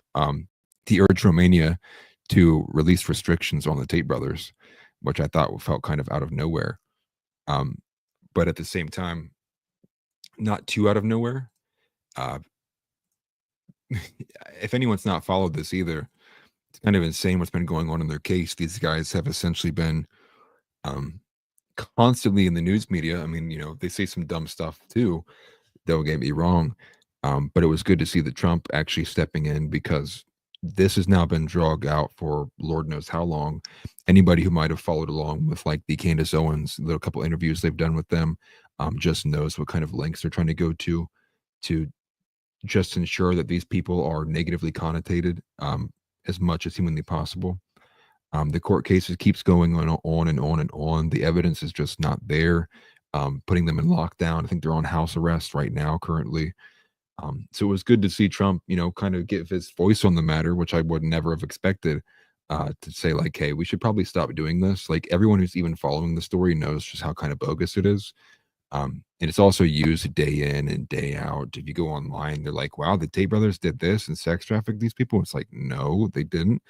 Like, they're not good people by any means. I mean, Andrew Tate did digital communications for porn stars because he wanted to get men's money from them. Like, that's not moral by any means. Right. But to take it to the length of he's the sex trafficker, it follows the character assassination attempt, which is the new form of assassination. Because when they did it to JFK, it was a bit too on the nose. People kind of saw it out, figured it out who was behind this stuff. So they do the character assassinations now. The body's still living, but the ideas that were with them die. And, they do this continually because any kind of figure that embodies any ounce of masculinity, whether it's entirely moral or entirely immoral, is outside the question. It's just those who do embody anything like masculinity, like improving yourself, not settling for fat women, not being an idiot, not being broke, not being demotivated. They have to ensure they paint them in the worst light. So it's harder for the average person to say, well, I heard this guy say this and it stuck with me. They go, wow, you listen to Andrew Tate? Like, wow, you listen to a literal art, a rapist? That's what they do to assassinate to such a level that if men listen to Andrew Tate, they're in the corner of the room and like, I can't let my wife know that I watched an Andrew Tate video. It's like, it's getting real pathetic. But I'm glad Trump lent his hand to that too, because anyone who's followed that court case and have seen that stuff, they know. I mean, it's like, it's bogus. So many of those girls have come forward and said, yeah, these people paid me to say this. The accusations, like they treated me really well. And it's like over and over and over again. There's just no evidence for them. Right. Real quick, good to see that your friend survived that there, TNT, living a good life these days. Good to hear. Good. But yeah, I'm kind of with TNT with the Tates, where he said, I'm torn on the Tates. I feel like they're scumbags, but they're also being used for the World Economic Forum agenda.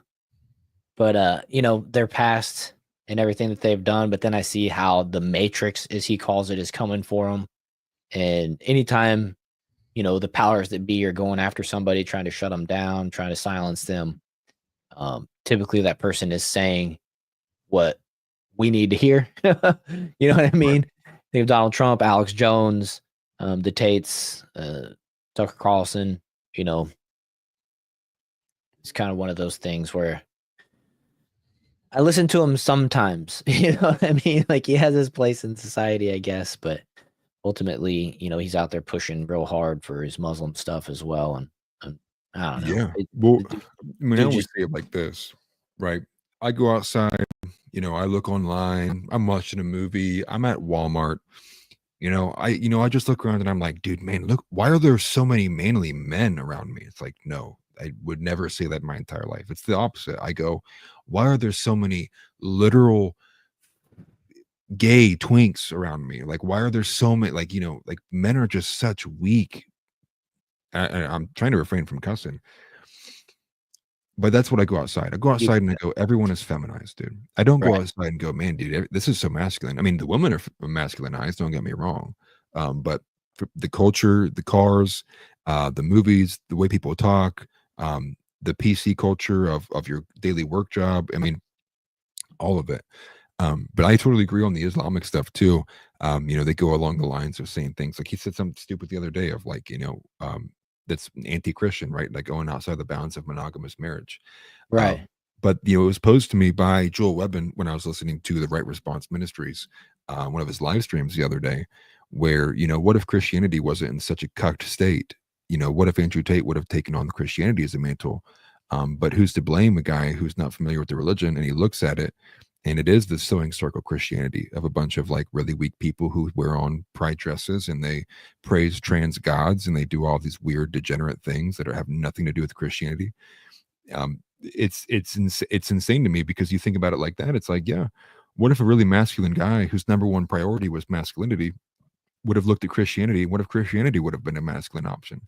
But the reality isn't. The fruit that it bears currently is just not that. Well, that's what Andrew Wilson was arguing the other day, is he wanted Christian culture to be like, I don't know, for lack of better words, cool, mainstream, and based off of, shaming people from moving away from those particular, you come out here and you want to dress like a Fruit Loop, whatever. you get shamed publicly basically because of it. It's not even like laws or controlling stuff. It was, man, he was crushing that guy. It was really worth the watch. Go to the Portland Walmart. I just saw that. Yeah, go to Walmart and shit himself. Yeah, I probably Tix Bomber started internally crying. Tix Bomber said, I go to the store and look to see if any real men are prairie dogging like me, looking for real other men. Other real men I see. Lark Park says, and how's it going, Lark Park? I saw you said hi. If you stand up to a woman, it's the end of the world. Yeah. Sometimes it's you not what you open, said, hold a it's how you door said it. open.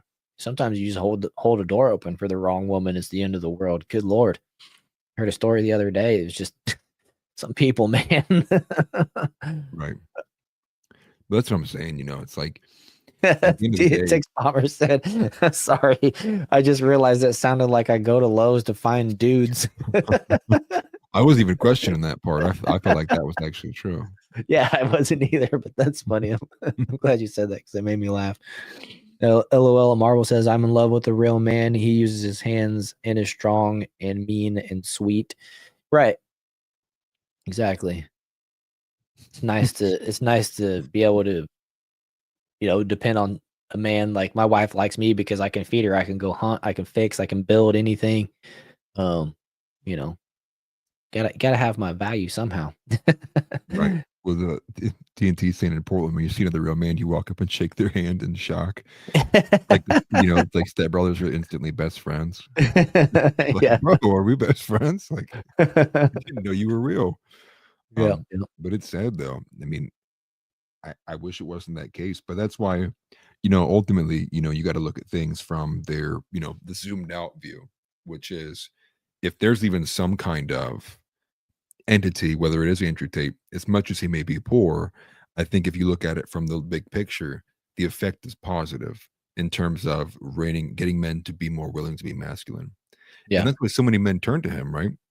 I think in the most Right. Well, basic instance of is like everyone else they look up to, they go, yeah, I would never talk back to my wife. She tells me what to do. We never have sex. And I love it.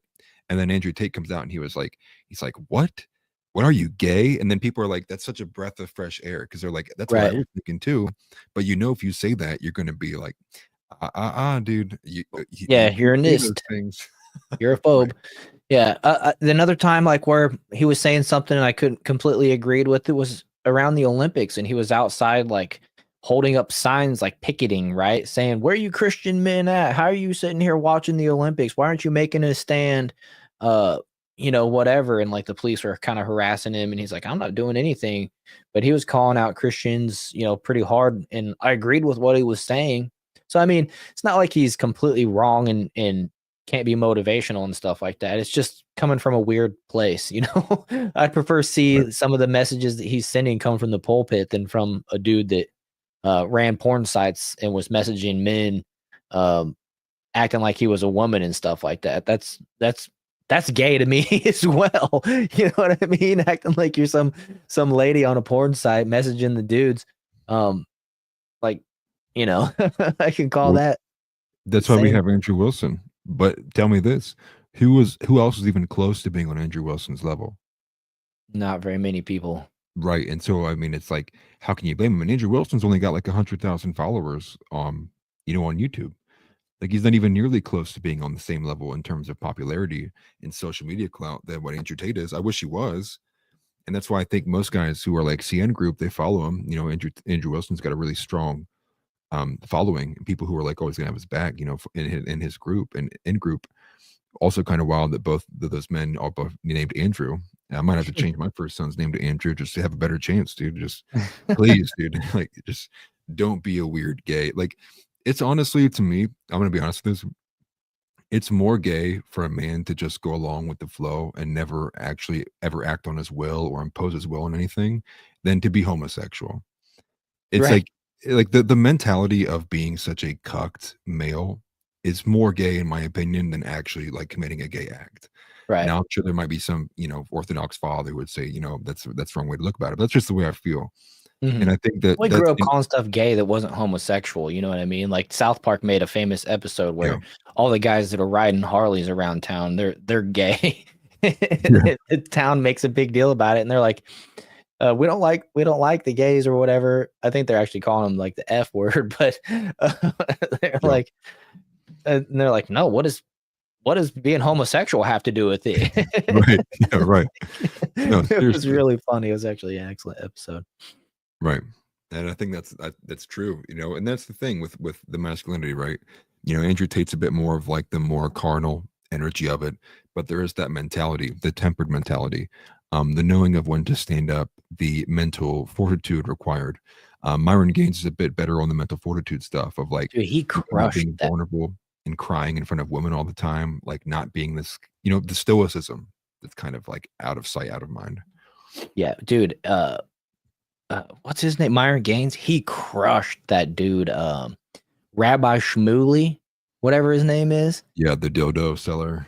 That's Dude, just he was. Oh god, it was so good. It was on Pierce Morgan like last week. I'm actually gonna make a video of it. It's on my docket. And I don't know if docket's the real word, but it's in my schedule. I have it sitting there, and I listened to it just a couple nights ago. And I'm like, wow, this was really good. Like he owned this dude pretty hard.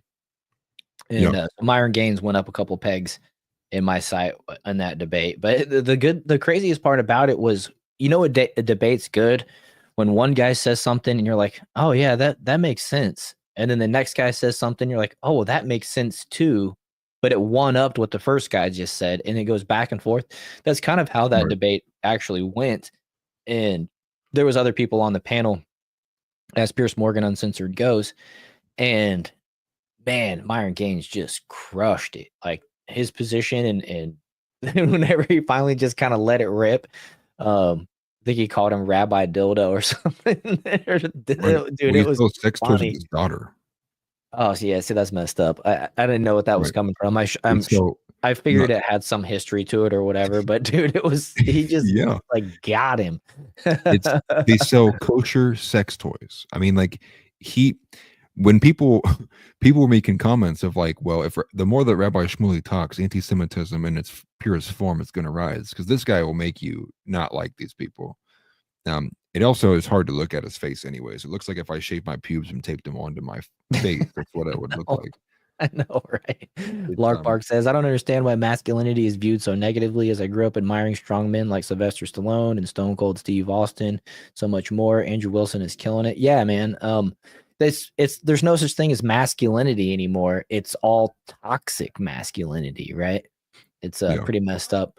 But I know we're past 9 o'clock. I want to run through a couple of these USAID updates before we get off here. So we're going to switch gears just a little bit. And I got just a few topics we're going to run through real fast. Actually, looks like I got 6 or 7, but we're going to start off the 60 minutes stuff that's going on. There's a 60 minutes misstep on USAID shutdown reporting. A recent social media post has sparked a controversy over 60 Minutes report about the shutdown of USAID. Do you want to which share that on screen? Oh yeah, my bad. Thank you. Very good. And I did just want to say one thing, just to finish, put a pin in that what we just talked about. Sure. The reason why you have to be pro these guys, even if you don't 100% align them, is because without their existence in this whole political sphere, there's nobody for the Christian nationalist community to leapfrog over and take the momentum in the direction. Like if they didn't go as hard as they did, like we would be in such a worse position, even if you don't completely align with them. Like we need the guys to push the boundaries like that. Otherwise, the most pushback you would get is Matt Walsh. Right. Or like, crying Jordan Peterson, somebody mentioned. Right. Exactly. Andrew Wilson, the actually, extent of it. compared to, not Andrew Tate. Sorry. Tix mentioned that Sylvester Stallone made an entire generation of white dudes want to be arm wrestling champions and boxers. I mean, Rocky, dude. Yeah. Rocky, man. You could play that freaking dun dun dun dun dun dun. I'm ready to freaking lift some weights. You know what I'm saying? Right. I'm ready to go carry a log through waist high snow. Training to fight the Russian. Right. Yeah, Lark Bark said Tix Bomber over the top rules. Yeah, it was good. I haven't seen that one for a long time. Adrian, I did it. Yeah, exactly. If you didn't shed a tear when Apollo Creed died. That's funny. No, but anyways, the 60 Minutes misstep. Recent social media posts have sparked a controversy over a 60 Minutes report about shutdown of USAID, which claimed Kristen Dry was a fired USAID employee. Clarifications indicate that Dry was a consultant, not a direct USAID employee, revealing a factual error in the reporting. This incident has raised questions about the accuracy of media portrayals of government agency operations and employee situations. I'm not sure. Let's see here. Oh, okay, we're not going to play any 60 Minutes stuff, but because they'll just straight claim it right away. But this is on the heels of Kamala Harris's 60 Minutes. They released the full transcript and video of Kamala Harris's real interview, and it's much different than what they aired. And they obviously try to paint her in a light that was better than she really was, on an attempt to beat Donald Trump in this 2024 election, which in my opinion is a campaign contribution, which I'm willing to bet they didn't claim as a campaign contribution, but that's a whole nother story. So this one, 60 Minutes, they did in oh, Justin just messaged me and said he can come on the show on Wednesday. That'll be dope. Cool. But they put these two people on 60 Minutes just recently, claiming to be USAID employees that had lost their jobs and this and that. And Elon is out here setting the record straight. He posted this right here. 60 Minutes is just fully a scam. And that was his response to this post right here. 60 Minutes pulled in two comms consultants who were never actually employees of USAID and presented them as though they were longtime employees who were fired for lack of loyalty. Christian Dry, people are really scared. I think that, 12 days ago, people knew where their paycheck was coming from. They knew how they were going to pay for their kids, daycare, medical bills, and then all gone overnight for Christian Dry and Adam Dubard, fired this month in the chaotic shutdown of foreign aid distributed by the U.S. Agency of International Development, USAID, which we were calling it USAID before, and I'm glad Dan McKnight corrected us because it comes off as some type of aid or assistance when you say USAID. So I've been trying to be more clear that it's USAID, which is Agency for International Development. I think they probably did that in a way to make it sound better when you abbreviate it, but more than 8,000 USAID employees were sent home by the administration. Elon then counters that with, did I put this in here twice? Okay, no, I didn't. Maybe I did actually. Hang on. Let me close this and see what the other part of it is. Okay, yeah, we don't need that. Excuse me, sorry about that. But this is Elon then following up. 60 Minutes are such liars. As the community note states, all employees were offered 8 months of pay and benefits. So this lady was on 60 Minutes claiming that we don't know how we're going to pay for our kids' daycare and our health care, pulling at heartstrings, right? When the reality is everybody that was laid off literally got 8 months severance and benefits. So they kept their health care, they kept anything that was provided through the company. And this was his response. That was his response to this 60 Minutes post. It says 12 days ago, people knew where their paycheck was coming from. And I just read that. So, these people are out here lying on 60 Minutes. 60 Minutes knows better. And it's just a big fat lie. Just me said, I absolutely hated the Russian fighter. If he dies, he dies. Oh man, they did so good making you hate that Russian fighter, didn't they? In Rocky? That's Rocky 4. Rocky 4 was the one with the Russian, and Rocky 3 was Mr. T. Mr. T. What was his name? Clubber Lane. Clubber Lane, I think is what his name was. You just call it AIDS. Six bummer. Anyways, let's see here. Benny Johnson posted. Like I said, I just want to run through these. Doge just announced an audit into the SEC for fraud, abuse, and waste.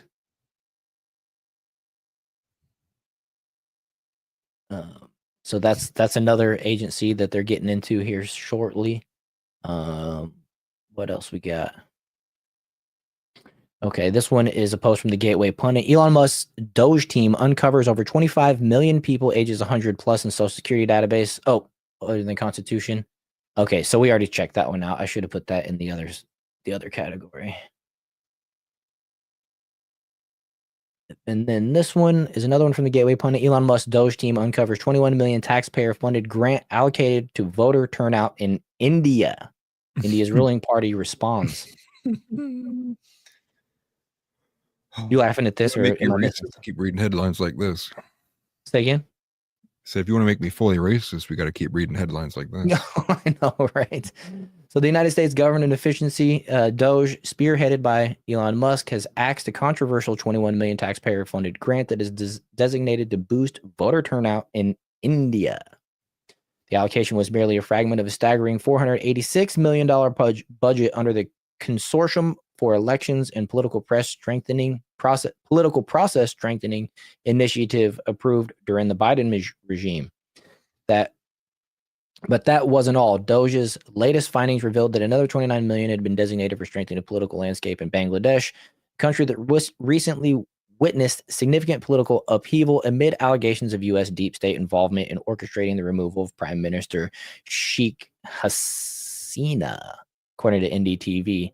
The Musk-led department confirmed that several other overseas projects funded by U.S. taxpayers have also been axed, and we got a whole list right here. $489 million for the Consortium of Elections and Political Process Strengthening, $22 million for an inclusive and particularly political process in Moldova, $21 million for voter turnout efforts in India, $47 million for improving learning outcomes in Asia, $40 million for gender equality and women empowerment hub, $34 million to the Prague Civil Society Center, $29 million for strengthening the political landscape in Bangladesh, $20 million for fiscal federalism in Nepal, $19 million for biodiversity conservatism. Floating in the air, like my full racism. As long as you keep going, it's like it's full racism. It's not racism. It's America. It's nationalism, right? I don't know. It's just like, why are we spending this on other countries? Internationalism. Yeah, right. 19 for biodiversity conservation in Nepal. 14 million for social cohesion in Mali. I mean, some of these places I never heard of. Where's Mali? 14 for improving public procurement. What is public procurement in Serbia? Just go into people's pockets. Let's just be real about this.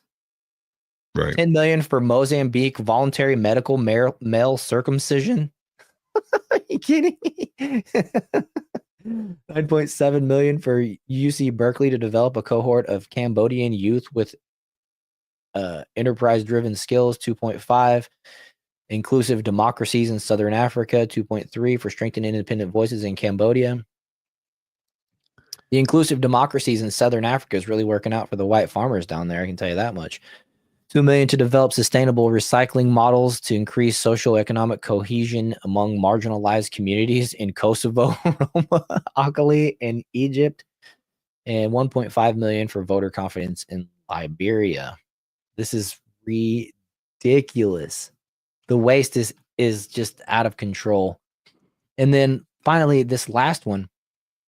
Why is this not making the headlines? Over 2.7 trillion in fraudulent U.S. government payments discovered.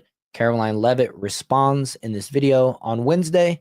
Real America's Voice White House reporter Brian Glenn asked White House Press Secretary Caroline Leavitt about trillions in fraudulent Medicaid and Medicare payments that have been going overseas.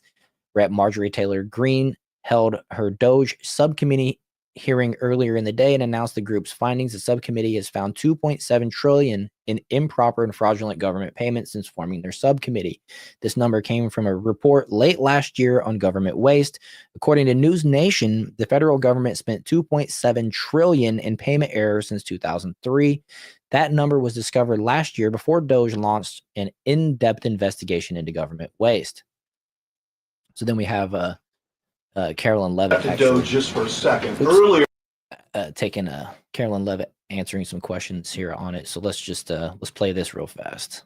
Back to Doge just for a second. Earlier, the subcommittee headed by Chairman Marjorie Taylor Greene, her and her staff discovered $2.7 trillion in improper payments to Medicare, Medicaid overseas to people who should not have gotten it. Some of this room might have missed that press conference. Can you elaborate on what the president is thinking at this point? Well, again, that's another example. There's a very long list of the fraud, waste, and abuse that DOGE is identifying on a daily basis.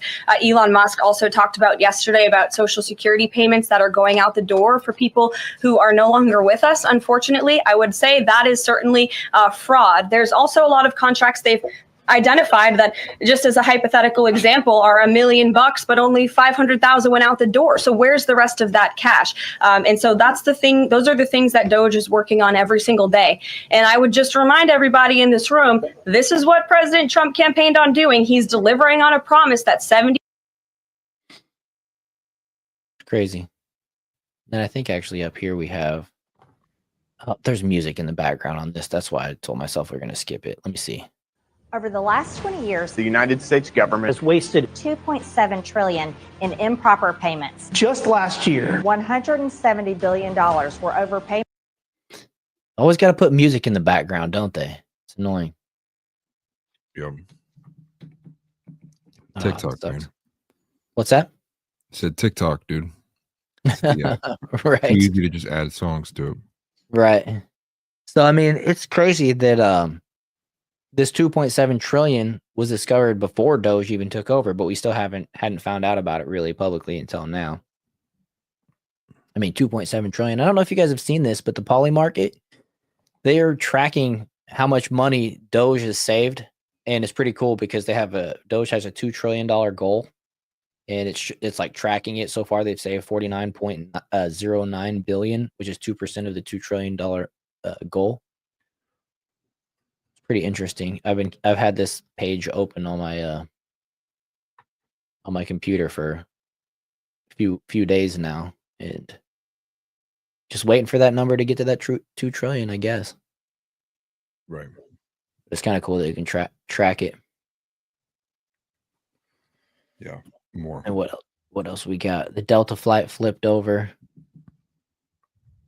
That's pretty crazy. But I know you got a busy week, man. We should probably go ahead and wrap it up there. Do you got anything else you want to add, or anything that we should need to touch on? Yeah. Actually, one thing I had in mind earlier that I wanted to bring up earlier, but I'll just keep it short too. No, you're I good. actually was- I just want to make sure that I know you got a busy week and it's an important week, so I don't want to keep you too late. Well, at this point, my wife's probably already mad at me. But the one thing I wanted to add in there that I added into the outline but pulled it back out because I think it's worth a discussion all by itself.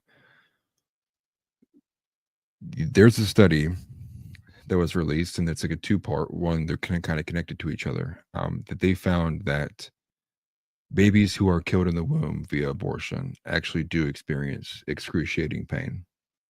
This was also secondly linked to the circumcision study that was done that points out that there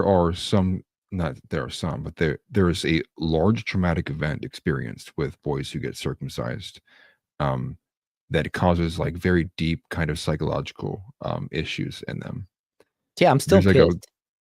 Yeah, well, there's a good bit to explore there, but it's like for one, it's like on the abortion aspect too. You know, I'm an abolitionist, but I do understand obviously how difficult it will be to get women to stop killing their children and getting weak men to want to take care of their children. They want to abort, Right. But also on the aspect of circumcision, I do think that that's a practice that needs to be highlighted a lot more. It needs to be fully kind of opened up to the public in terms of why this practice even exists. It's kind of archaic reasoning for its existence. But, you know, when I kind of stumble upon any kind of topic that actually damages children, it gets me into a mood where I'll say things that YouTube will definitely not appreciate. Amish. But that's ultimately the only way I can really feel about these things. That's why for me, it's so unnerving that we have such a kind of lack of willpower to do anything for it. I wish we did have the willpower from individuals to get it taken care of, to get these things entirely removed from society. Yeah, it takes more to say to make hoods great again. Yeah. Yeah, you should. I was gonna say there is a Christian aspect to it, though. There's a Jewish aspect to it. That's an Old Testament thing. Interesting. You can look at it from Paul. Paul writes a bit extensively about it too, from the uncircumcised to the circumcised. Hmm. It's a practice ultimately that was adopted largely for a multitude of reasons, but if you looked at the the scientific reasoning was because of the cleanliness aspect of it. Ensuring like infections and things didn't get into that area because it obviously has a higher likelihood with a tight space in the skin folds. Sure. But not trying to be too graphic. But that's kind of archaic now. It was archaic the moment that we had kind of antibacterial soaps and such and suds and things of that nature too. Um, so many things that like I think that Clean running water. yeah, right. And there's just a lot of things that don't have. There's not enough motivation to even do them, right? Like who would fund the studies and fight for something like that, right? Like there's not enough like kind of like willpower to get these things done, especially for like abortion, right? Like what kind of large funder would now look into abortion when it's such a politically unfeasible, football, as people say, and start propagating stuff like that. I wish there'd be a reason for pro-life to get into it too. But you look at the pro-life movement, can't remember what her name is. It's a lady who makes $300,000 a year from donations, is a leader of like a pro-movement thing.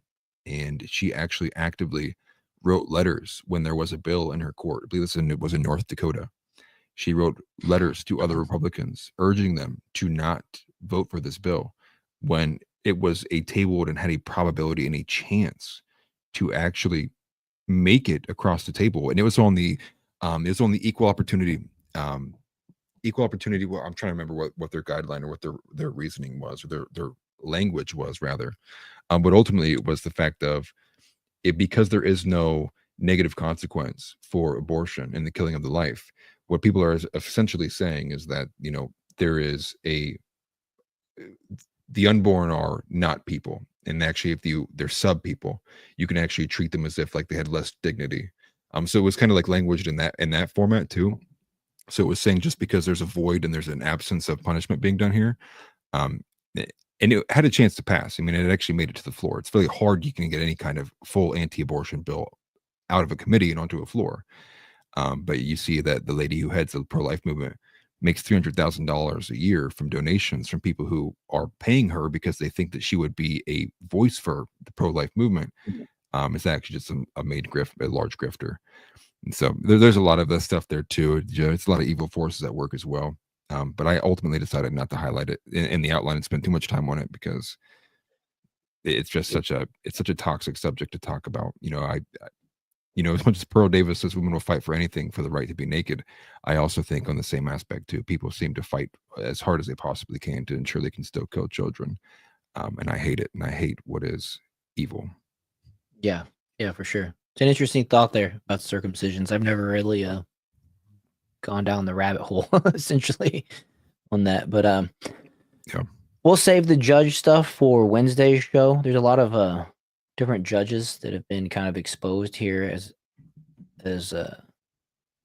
like the ones that are it's kind of become controversial. You got a lot of Democrats defending these people who are these judges that are trying to shut down and stop Doge, and it's worth naming some names and looking into some of these folks, and we'll add to the outline and we'll get into that on Wednesday's show. But with that, I want to remind people to make sure you hit that judges, aka political activists, 100%. Here, let me just talk about this one real quick. Activist Judge John McConnell, who blocked Trump's spending freeze, has hidden money ties, right? So this is crazy. And this Judge McConnell failed to disclose his role at Crossroads, Rhode Island, while ruling against Trump's spending freeze. His nonprofit received $128 million in government funding during his 18-year board tenure, including $42 million in the last 4 years. The judge ordered federal funds to keep flowing to states and coincidentally to his own nonprofit. So these judges have some explaining to do. And with that, we'll delve more into that one on Wednesday. Appreciate everybody for being here. Make sure you hit the like button, subscribe. If you're on my channel, go check out Atlas's channel over on YouTube. We're trying to get him over 1,000 subs. Appreciate everybody that has done that. And yeah, Tix Bomber, 42 million in 4 years doesn't scream bot. Exactly, right? And Democrats right here defending these people. The people Democrats, the Democrat leaders, it's a damn shame. Yeah, he should go to prison for unethical. And that's the thing. He failed to disclose it. He should be disbarred. I don't know if they disbar judges or if it's just lawyers, but yeah, it's some shady stuff going on there with those people. And these people are like, oh, well, they're judges and you don't want to blah, blah. I just can't. The defense of these folks is just completely it's blind. It's stupid and ignorant. But yeah, I was trying to close out. Some of you guys are making some good comments, so I had to read them. But we'll see you guys. Make sure you stop in on Wednesday. We'll have an all new show. We're gonna get into the judges more. We'll definitely roll that one over in the outline, and we'll try to dig more into those things so we can like I was just going through and seeing some posts about it and was like, wow, this is really crazy. And I'm sure there's more to be discovered, and probably more that will be discovered by Wednesday at the rate that we're finding out new things. So anything else you got? No, that's all. Really just, Christ is King. Appreciate everybody for being here. Once again, Christian nationalists, try to be as, try to push in that direction as hard as possible. If you like what I say, definitely check out Andrew Wilson. He'll say probably anything I could, 10 times better. Yeah. Oh, you know what? I just remembered in the middle of watching that, I was like 20 minutes behind live. They pulled the stream down. I was going to recommend everybody go check out that latest one that he did yesterday, that debate that he did yesterday on his channel, The Crucible, but they pulled it down. It just in the middle, like just shut off and started autoplaying to a different video. I was like, what happened? And I went and searched on the channel and it was just gone. So, I don't know if you guys will be able to find that one, but it really sucks because I wanted to go back and listen to it again. I definitely would recommend it for you guys to listen to it. But try to catch Andrew Wilson live whenever he's live. His wife actually did a really good debate the other day too against an OnlyFans chick, and it's good to hear those debates. They're really good at what they do. But Christ is King. Join the Discord. Links in the description. We'll see you guys on Wednesday. Yeah. Peace out.